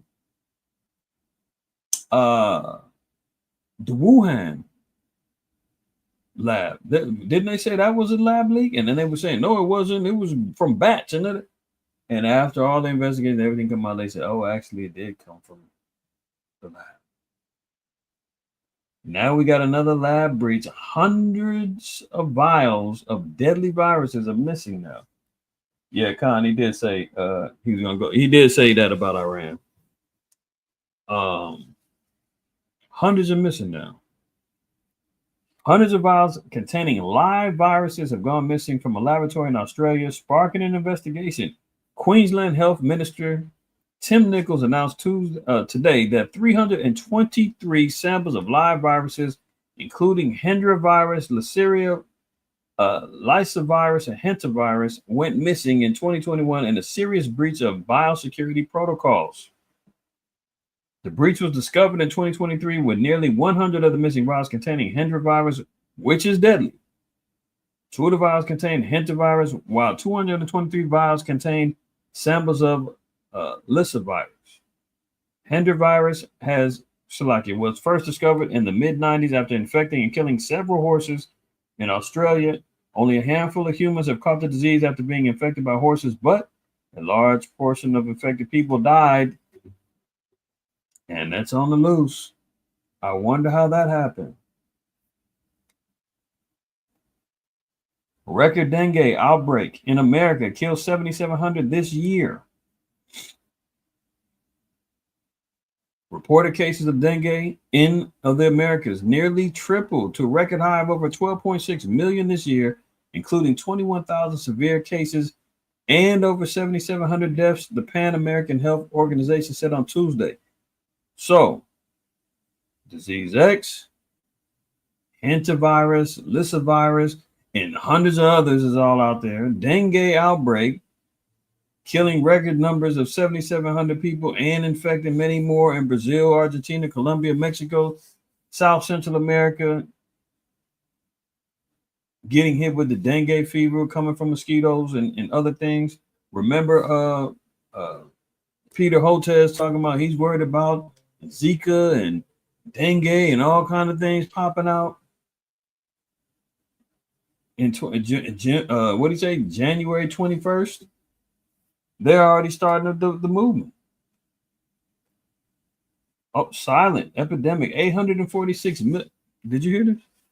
846 million people are infected with genital herpes.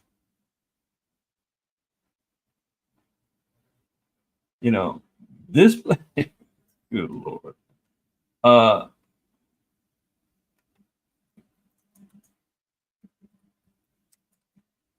This is why this place is wild, man. I mean, you leave it into the hands of the so-called white man. You put this place in his hands, and guess what? Leviticus 19:29 says, "Do not prostitute thy daughter to cause her to be a whore, lest the land fall to whoredom and the land become full of wickedness." This is what happens when the earth's been given into the hands of the wicked. Loose on the morals, I mean, it's wicked out there, man. I sympathize for the single folks out there, man, trying to, find them somebody, man. Hey, you better completely vet who you dealing with, man, and don't feel ashamed to say we're both going to go get tested before we, consummate the whole nine. Because you have no idea who you're dealing with. These people coming about the world, man, and all praises to the Most High that everybody is seeking repentance. But for those that's out there in the world, man, who's just out there living lives of fornication, adultery, carelessness, the land's falling the whoredom, man, and now you're talking about 846 million people got genital herpes. I mean, I've shared stories, man, rolling through Hollywood where they got signs talking about damn STDs and HIV. Did you get tested? With two brothers on the damn billboard. Oh, gonorrhea. Make sure you go get your shots. I mean, seriously. And that's just rolling on Santa Monica Boulevard in Hollywood. Seeing these damn billboards. 846 million people are infected with genital herpes. We ain't talking about, oh, we got the cold sore. The people got the herpes. They always say, most people got herpes. You get a cold sore, that's herpes. No, the genitals. We talking about sexually transmitted. We ain't talking about because you got a damn cold sore on your lip. Who knows where that came from? Geneva, Switzerland. Did you know that there has been a hidden epidemic sweeping the world? A new study finds nearly 1 billion people are dealing with a painful and socially traumatizing infection that has no cure. More than 1 in 5 people between the ages of 15 and 49 are living with genital herpes. Did you hear that? 15 and 49. And you know why it's becoming more accessible? Because guess what? People is on social media meeting people. You're meeting people on the streets. Everybody's telling you, carefree, one night stands. You're at the bars, you're at the clubs, you're living your best life. Sisters out there talking about you can't slut shame me. If I want to lay with 100 men, I'm doing that, my body count. But no damn shame.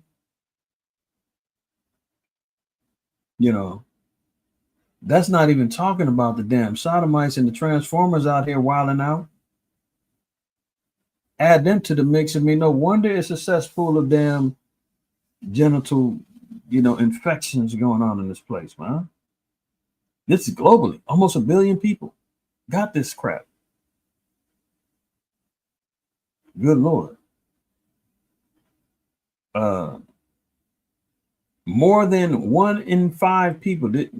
Why not just say 2 in 5 or 3 in 5? More than 1 in 5. You know, trying to lighten the load. If it's more than one, that means it's at least 2 or 3 out of every 5 got that shit. Pardon the French, but I mean, god dang. Ages 15 to 49 are living with this thing. A staggering statistic that reveals a global health challenge largely shrouded in silence and stigma. The shocking findings revealed by the WHO expose the widespread nature of this common sexually transmitted infection, which researchers are calling for urgent action. Numbers are eye-opening. Approximately 846 million people worldwide carry genital herpes, with a new infection happening every single second. New infection every second, man. You know, reminds me of the Philistines, man, when they took the Ark of the Covenant, they got hit with the emerods. You look up what emerods is, man, it's like major herpes jumped jack their asses up. I mean, that's what's going on right now. Every second somebody's getting this crap, man. But that's not it. Incurable STI is ravaging nearly 1 billion people as experts issue an urgent warning. You know? And this is just showing that this is also part of the herpes thing. But I had to show because it's not curable. You know what? Imagine that. Incurable, man. But go ahead and go follow your, go out there and, do the, my son be telling about these damn 20 verse 1 YouTube games they got going on, popping balloons, all these little goofy dating shows trying to hook everybody up, and everybody's on Instagram hooking up and FaceTiming and these mofos out here burning with bumps all over the damn place, man. It's wicked out here, man. Hey, look, like I said, for those who are single, man, you better make sure that you are courting your potential mate for however long it takes. And do not be ashamed to say, look, we both need to go get tested. Sisters say, I ain't getting tested. You don't trust me? Hell no, I don't trust you. You don't like it? Then you damn sure ain't for me. You should have no fear, no defenses, no problem saying, yeah, let's go do that. And the sister should be saying the same thing to her brother. Brother, no offense, but I want to make sure we're doing this right. I want to make sure we're going into this thing chase. You understand what I'm saying? Hey, look. Brother said, nah, sister, I'm clean. Don't worry about it. I ain't been with no. No, don't take all that for granted, man. Jeremiah 46:11. Go up into Gilead and take balm, O virgin, the daughter of Egypt. In vain shalt thou use many medicines, for thou shalt not be cured. What we see, the daughter of Egypt, who's that? America? Spiritual Egypt? The daughter and the offspring of Egypt. Look on the back of your dollar bill. We all know this. Being plagued with all kind of damn disease. Plagued with all kind of sickness. Pestilence. You know? Let's look at one more. You know what? I might get a couple more. Jeremiah 8.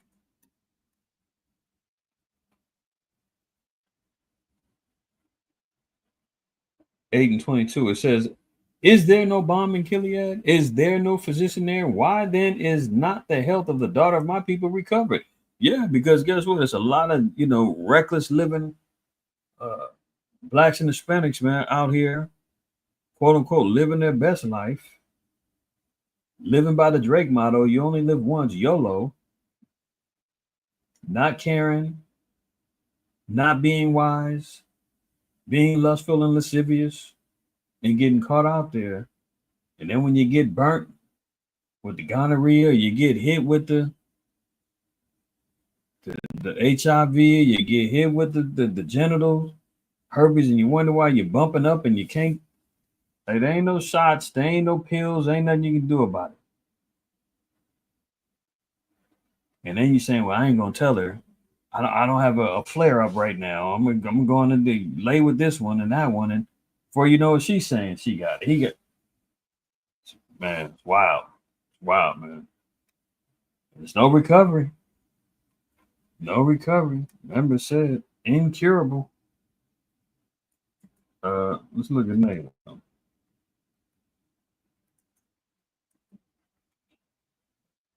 And all the nations and their constituents, man, they feed off of America, right? Nahum 3:19 says, "There is no healing of thy bruise; thy wound is grievous." So this is the destruction of Assyria, but at the same time, America emulates all of these great nations: Assyria, Babylon, uh, Egypt, you name it, right? But in the spirit, this is also showing you how America. It says, "There is no healing of thy bruise." What's the bruises that they got hit with? All of the damn plagues and diseases that is getting hit with, all of the incurable, drug resistant, sexually transmitted diseases, the economy getting shot, warfare. The wound is grievous. There's not going to be any healing of America, man. I just shared a video of a movie coming out, supposed to come out December 20th, called Homestead. It's talking about LA getting hit by a nuke and how, you know, the reactionary things that people are going to be doing to survive. And there's a compound this rich cat got. He's recruiting people in to try to, you know, defend his homestead, and, you know, just showing you what's going to be happening in these last days. But Homestead, the trailer's on YouTube. Y'all can check it out. But just letting you know, man, Esau's mind is on this place is over with. When he's making movies like Leave the World Behind, and he's making movies like Homestead, and he's making movies about Civil War, and talking about the destruction and the everlasting, you know, the ever pending doom of America, I mean, that should let you know that his wound is grievous. They ain't no getting around on this thing. It says, "All that here, the brute of thee shall clap their hands over thee." Yeah. So once America's finished, man, all the nations are gonna be like, "Yes, finally." You know, Obadiah tells us that. All the nations gonna be hissing at him, clapping their hands joyfully, because now they're like, finally, the oppressor of the world, the oppressor of all of us. Remember, we just got to see the prime minister of Turkey saying everybody hates America. They're gonna be clapping their hands, but guess what? They're gonna get shackles thrown on them too, because they're going into bondage under the children of Israel. But they're gonna gladly do it instead of being ruled under the wicked hand of the so-called white man. And it says, "For upon whom have not thy wickedness passed continually?" It's like, who hasn't he done wickedly to? You name a nation, even his own people, he's done evil to. He's done all manners of wickedness in the Native American communities, the indigenous tribes here in the Americas, South Central America, the Caribbean islands, he's done it. Canada, with the Native American tribes there in the boarding schools and all that, he's done it. Africa, goes without saying. Europe, goes without saying. Middle East, goes without saying. Like, who hasn't he messed with? Who hasn't he established his wickedness on? That's why the Lord said, there's no healing of his bruise. This wound is too grievous, man. He's not going to be able to recover from this. And when the Lord releases and shows all these damn plagues coming out the woodworks, man, incurable, and that's why we have to be living in the law, statutes, and commandments of the Most High. That's why we have to fear the Most High, because he lets us know some of us is going to make it out. Some of us is going to avoid said plagues. But many of our people, in fact, 2/3, going to be destroyed. Jeremiah 30, verse 10 down. It says, "Therefore fear thou not, O my servant Jacob, saith Yahweh, neither be dismayed, O Israel, for lo, I will save thee from afar, and thy seed from the land of their captivity." So is it about spiritual Israel and we're all grafted in, and, you know, the children of Israel, they rejected the covenant? No. We're going back to bloodline. We're going back to ethnicity. Most High recognizes the seed of our people. That still matters. Ain't no spiritual nothing. "I will save thee from afar, and thy seed from the land of their captivity. And Jacob shall return, and shall be in rest, and be quiet, and none shall make him afraid. For I am with thee, saith Yahweh, to save thee. Thou, Shalakia, though I make a full end of all nations, whither I have scattered thee." Yeah, their reign of rule over us is going to be over with. Wherever we've been scattered throughout the four corners of the earth, man, we will be redeemed. Yet will I not make a full end of thee. So they're going to exude punishments. They're going to be destroyed. But the Lord said, as far as the children of Israel are concerned, we won't be fully destroyed. There's going to be a remnant that escapes. Continuing on, it says, but I will correct thee in measure and will not leave thee altogether unpunished. So we're going to go through our own troubles and tribulations. Deuteronomy 28:15 through 68, the incoming Jacob's trouble, we're going to have to go through our own in order to get the redemptive blessings of the Most High. Verse 12. For thus saith Yahweh, thy bruise is incurable and thy wound is grievous.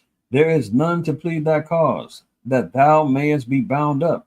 Thou hast no healing medicines. All thy lovers have forgotten thee. You see, this is what's going to happen to the so-called white man in America, Babylon. Nobody's going to come to his defense no more. I mean, all the cards put on the table, they're going to say, man, you're guilty on all counts, man. There's nothing we can stand by, you know. You're out of power. You're being destroyed. You got bombed. We can't make money off you no more. I mean, we're out of here. There's none to plead thy cause, that thou mayest be bound up. Thou hast no healing medicines. All thy lovers have forgotten thee. They seek thee not. For I have wounded thee with the wound of an enemy, with the chastisement of a cruel one, for the multitude of thine iniquity, because thy sins were increased. Why criest thou for thine affliction? Thy sorrow is incurable for the multitude of thine iniquity, because thy sins were increased. I have done these things unto thee. Therefore, all that devour thee shall be devoured, and all thine adversaries, every one of them, shall go into captivity. And they that spoil thee shall be a spoil, and all that prey upon thee will I give for a prey. So we're seeing how the judgment of the Most High plays out. Israel's getting afflicted. America's going to get afflicted. Now the Most High says, in order to make things correct, once we get ourselves back in position of rulership and righteousness, the Lord said, therefore, all that devour shall be devoured. Remember Revelation 13? He that killeth with the sword must be killed with the sword. He that leadeth into captivity must go into captivity. That's righteous judgment. See that all thine adversaries, every one of them. So that's why it's a shame that our people are constantly dealing with this damn Stockholm syndrome, where they constantly want to save their oppressors. The Lord said, no, none of them are getting away with it, man. Not Joe, Billy, Bob, your best friend, Dave. Every one of them, Habib, whoever, all the nations that had us, all the adversaries of the Lord, all the adversaries that came against Israel, they're going into captivity. Thus saith the Lord. And they that spoil thee shall be a spoil. Now here, this is another thing, you know, the Christians talking about, ain't going to be no captivity, no slavery in the kingdom of heaven. It's going to be love. What? First of all, the Lord said, he that overcometh will he give power over the nations in Revelation 2:26. Now we're seeing here, he says that all the adversaries, every one of them, they're going into captivity. I don't see how that's not getting put into bondage, slavery in the kingdom. Explain that to me. And they that spoil thee shall be a spoil, and all that prey upon thee will I give for a prey. But what's going to happen to the children of Israel in that day? For I will restore health unto thee, and I will heal thee of thy wounds, saith Yahweh, because they called thee an outcast, saying, this is Zion, whom no man seeketh after. Yeah. They say nobody cares a damn about them damn niggas and Hispanics, man. They're the bottom of the totem pole, scum of the earth, gum on the bottom of the shoe of the nations, man. Everybody stomps on us, takes advantage of us. Lies been given to us, derision we've been held under. The Lord said, we're going to get up out of here, man, and we're going to be healed. But all these plagues is coming down the pipeline, man. Look at this. More wickedness from him. More wickedness from him. So we see he's coming. Wix gives you the freedom to tell your story with a professional website that reflects who you. A CBS News investigation found dozens of law enforcement leaders buying and illegally selling guns. A review of government audits and court records over the last 20 years uncovered instances in 23 states across the. Now, this is the wickedness that he does. We always talk about, oh, well, who's putting the drugs in the community? Who's putting the guns in the hands of the people? And you've got these damn apologists, so-called Negroes running around here talking about everybody need to stop being victims, and ain't nobody making you do nothing, and everybody got a fair chance, and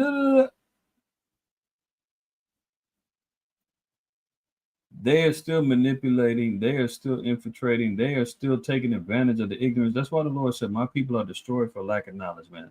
Look at all of these states that law enforcement officers have been selling illegal firearms to over the last 20 years. They said that some of them are military grade weapons that they had to like steal from the SWAT teams and all of that. That's when you're saying, well, how the hell are they getting their hands on Dracos and ARs and this, that, and the third, man? In the hood? I mean, come on, man. AK-47s get dropped off in the hood in the 80s in California. There's nobody, and they were shooting each other with damn zip guns and all that in the 70s. And before you know it, here come the shotguns, here come the revolvers, and before that, Uzis, MAC-10s, and the AK-47s. And where would they get these things from, man? I remember them Aladar talking about, and I seen the I think it was an article or video or something. Boxes of guns getting dropped off in the inner cities of Chicago in the early 90s, letting the gangs go at it. The U.S. plus Puerto Rico and Washington, D.C. for a total of more than 50 cases. And people who were supposed to protect and serve were selling these high-powered guns and making a steep profit. Erin Couchy, who led this reporting, is here with me in Studio 57. She's a producer. For time's sake, I'm not going to play this whole thing, but you can see. You don't need to hear the filibuster. You don't need to hear embellish about the reporting. Look, selling these guns to Jakes and probably some of these old goofy, poor white trash and everybody else in 10 Tribe, and then probably double back and arresting them. Selling them the guns because you're going to go out there and use them, then come back and arrest you, take the guns back, resell them again. I mean, it's the cycle is ill. Ill, man. CBS News Crime and Public Safety Unit. You remember that, Coaf? That's right. Dropping them guns off in Chicago, man, letting Jakes go at it. Aaron, this is so mind-boggling that these high-ranking officers are getting these guns and then they're selling them to criminals. In essence, the law enforcement officers are criminals themselves. Right. So the key. How long has the blacks and Hispanics been talking about corrupt cops? How long have we been talking about Jakes getting set up? The biggest gangs is the damn police, and this ain't for make-believe, man. It's not for play, and Jakes ain't just saying it to be saying it. Brothers have witnessed all this stuff or been victims of these things. And now all of a sudden CBS News 20 years later wants to finally get hip to, hey, the niggas wasn't lying. They really was doing some dirt. Good Lord. Is the thing. All right, let's move on. A few more before we get up out of here, man. Ontario threatens to cut off U.S. energy exports if Trump makes good on this tariff plan. Trump has already said, look, 25% tariff tax on Canada and Mexico if they don't cut off the immigration, cut off the drugs, and shut down their borders, so forth and so on, right? Canada is basically, Justin Trudeau went down to Mar-a-Lago, had dinner, said that the meeting was productive. But meanwhile, as of earlier today, Ontario, Canada saying, well, you know what? We ain't paying no damn 25% tariffs. Trump is out of control. We're just cut off the energy and oils.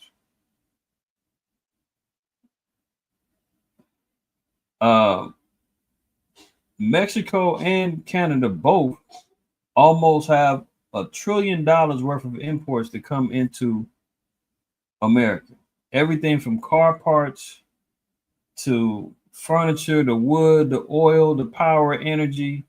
Both are heavy. America heavily relies on both to bring in industry. Almost $1 trillion again worth of goods and services come in here.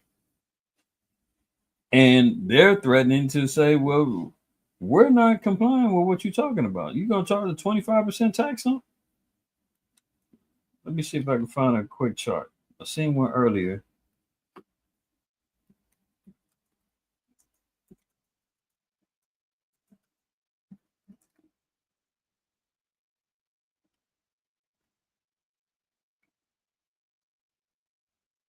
There's a lot of goods. Look at this. Vehicles, electric machinery, mineral fuels, optical, medical instruments, fresh vegetables, fresh fruits, wine and beer, snacks and foods, processed fruits and vegetables. That's just coming from Mexico. And that's almost like I said, that's 400 some odd $billion coming from Mexico. And Trump said, I'm gonna hit you with a 25% tax on all of that if you don't shut down your borders and stop the drugs from coming over here. And they like, and the GMO Jew president over there, the female, she was like, I showed y'all the article. She talking about, man, well, y'all the ones bringing in the guns and so forth and so on, and you talking about shutting down the border, like you tripping. U.S. goods exports to Canada. No, we don't want exports. I said imports. What they got over here?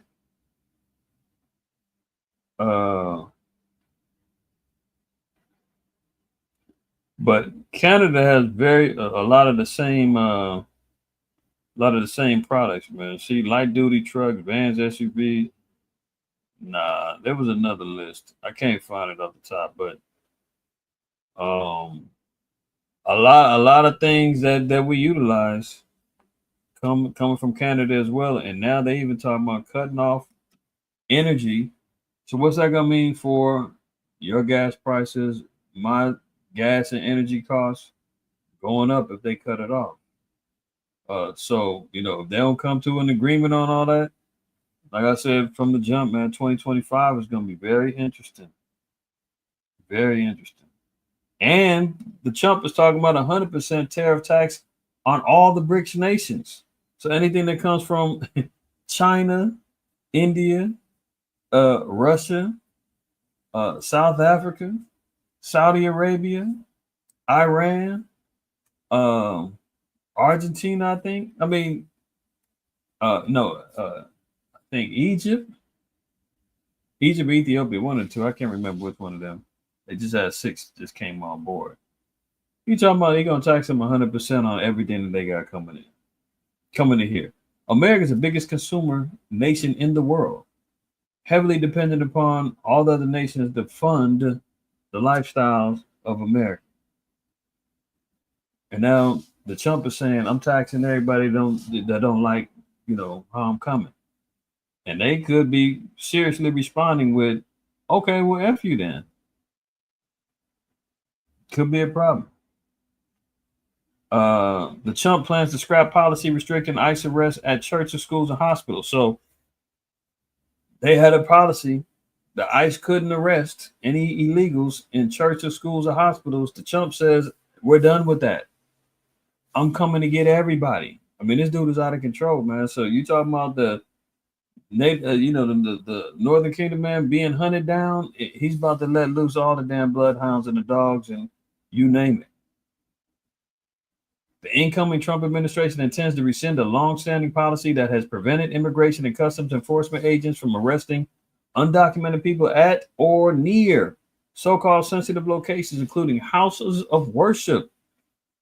So they busted into them cathedrals, they busted into the churches, they catch you slipping in there, they own you. Schools and hospitals or events such as funerals, weddings, public demonstrations without approval from supervisors, according to 3 sources familiar with the plan.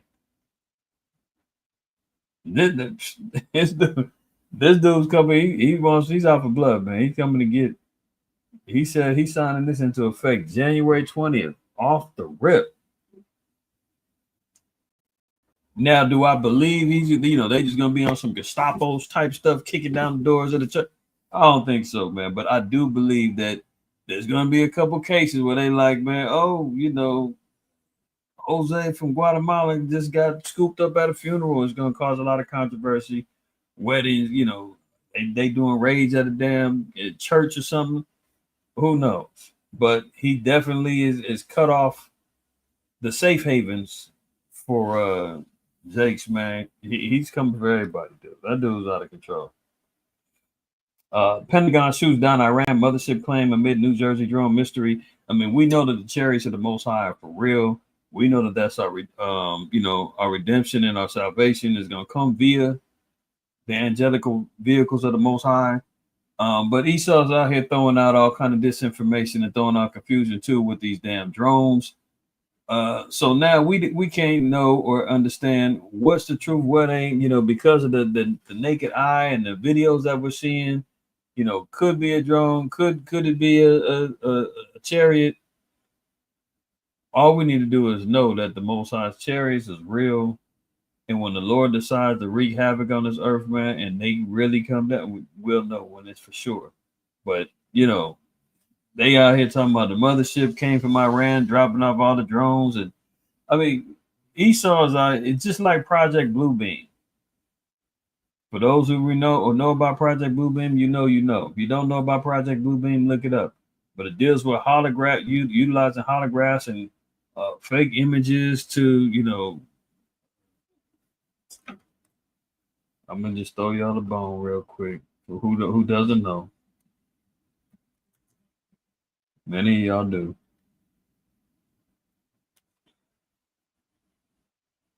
If you don't know, go look into it. Check it out. All right. Project Bluebeam. A complete overview from 94 to the present time. Holographic display, fake alien invasion, second comings. You know, this is all stuff that they done. The Messiah, Star Trek, artificial telepathy. You know, this is all technology that the so-called white man popped in, so that when we do see these things, is it blue beam or is it really the redemption coming for the children of Israel via the UFOs? He's utilized this for disinformation, man, and confusion. But we know what the truth is, and this is how you know. They talk about using Project Bluebeam to send down Christ bursting through the clouds. He come looking like this, you know damn well it's a lie. That's why we study to show ourselves approved, man, and we know that that's got to be phony. You know, they throwing out the alien invasions, everything's out there, and it's all distractionary, and it's all just disinformation to have everybody go on tangents. And the tinfoil hat cats is gonna jump online. They're gonna go crazy with the deep conspiracies and this, that, and the third. The rest of us, man, be still and know. Be still and know, right? When you see them chariots, man, your spirit's gonna testify as a chariot. I've seen chariots. Some of y'all have seen them. You know when it's real or not. You seeing these grainy videos and blinking lights, and then it pops out, oh, those were drones. Oh yeah. I saw one a few weeks ago. I still don't know if it was drones. They was over there, over in Washington. They're talking about drones in New Jersey, but they talking about a mothership. I mean, Esau, man, will stop at nothing at being the deceiver. So we got to be careful. I don't know. All I do know is he be lying. And he's doing that to distract or to take away from the glory of the Most High, right? Janet Yellen, she says she's sorry, y'all, for presiding over a $15 trillion increase in U.S. debt. Remember this old hag, man? This old hag.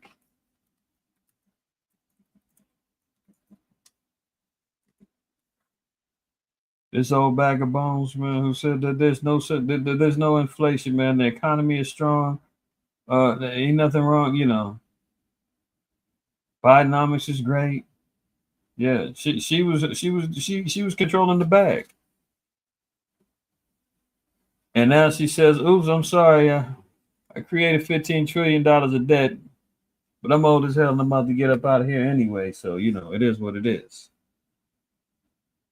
Something funny happened in late November. Outgoing Treasury Secretary and former Fed Chair and Vice Chair Janet Yellen said that she spoke with Donald Trump nominee to be her successor, Scott Bessent,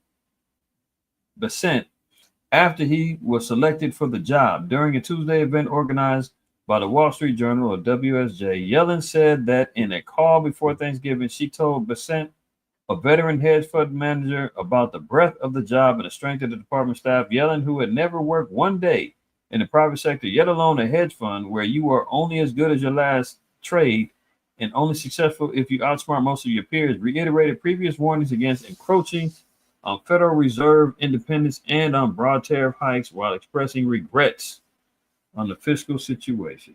So she's telling her replacement, hey, it's tricky out there, don't get too caught up with the tariffs and leave the Federal Reserve alone. And sorry, I'm leaving you with $15 trillion in debt. I'm out of here. If anybody, I mean, come on, man. If you went to a company and they gave you a company credit card and a car and everything else, man, and you ran up that American Express black card and you balded all the tires of the car and everything else and drove back and said, hey, it was a good run for the last 4 years. Sorry, but I left you with, hundreds of thousands of dollars in debt on this black American Express. The car is no good anymore. Sorry, you don't think that would just ruin your whole career, man? You'll be fired so damn fast, your head will spin. Esau can run up $15 trillion in debt, say sorry, then go, off into the sunset and sipping a damn pina colada in Florida in her retirement home. But that's how Esau does it, man. They damn destroyers. Oh, hold on. Before we go, how the hell does this happen? The scriptures say, man, woe to them that call evil good and good evil. This guy went from being America's most wanted, most hated, convicted felon, so forth and so on. Now Time Magazine is branding him Person of the Year. You see how quick they flip? See how quick they flip, man? 2 assassination attempts, they calling him, he's a liar, and the election interference, he's crazy, he's MAGA hat racist, blah, blah, blah, and now he's Person of the Year. I mean, you can't make this up, man. You really can't. You really can't. Somebody explain to me how that happens, man. You can comment in the chat, in the comments. The confusion that American Babylon throws out there is unreal. Person of the Year, man. Agent Orange. Can you imagine? And that just goes to show you, man, who's falling in line and who's kissing the ring, man. Time Magazine said, oh, yeah, we're riding right along with him. He's our Man of the Year. And the mofo ain't even been relevant since the election. That was a couple months ago. Early in the year, he wasn't Man of the Year. He was facing 30 some odd felonies, sexual civil cases he had to pay out. Now all of a sudden he's Man of the Year. Unreal, man. Esau loves to crown themselves at every given moment, even in their evils and their wickedness, man. They love to call evil good. But that's gonna do it for me, man. Lord willing, man, y'all got some edification tonight, man. Found some good things that you can build upon, man. Faith build, make sure y'all take some notes. Go back over this, man. You can see what's going on in that Middle East, and you've seen through Wesley Clark saying the whole plan is for Esau to take over the Middle East, and he's knocking down country by country, and he's making good on it. He's making good on it, man. Making good on his Job 9:24 prophecy, making good on the Micah 2 and 2s and so forth and so on. And he's gonna have these Arab nations, man, at each other's throats. He's gonna come in, make them submit to fight for them in the ultimate battle of World War III. All right. So we see the proxy armies is already getting active from the Middle East over there to Ukraine, Russia, so forth and so on, man. China's about to get it cracking too. The plagues, they about to drop on us, man. Hundreds of vials missing of deadly diseases, man. Disease X, they talking about his flu symptoms. What? Come on. What's it really?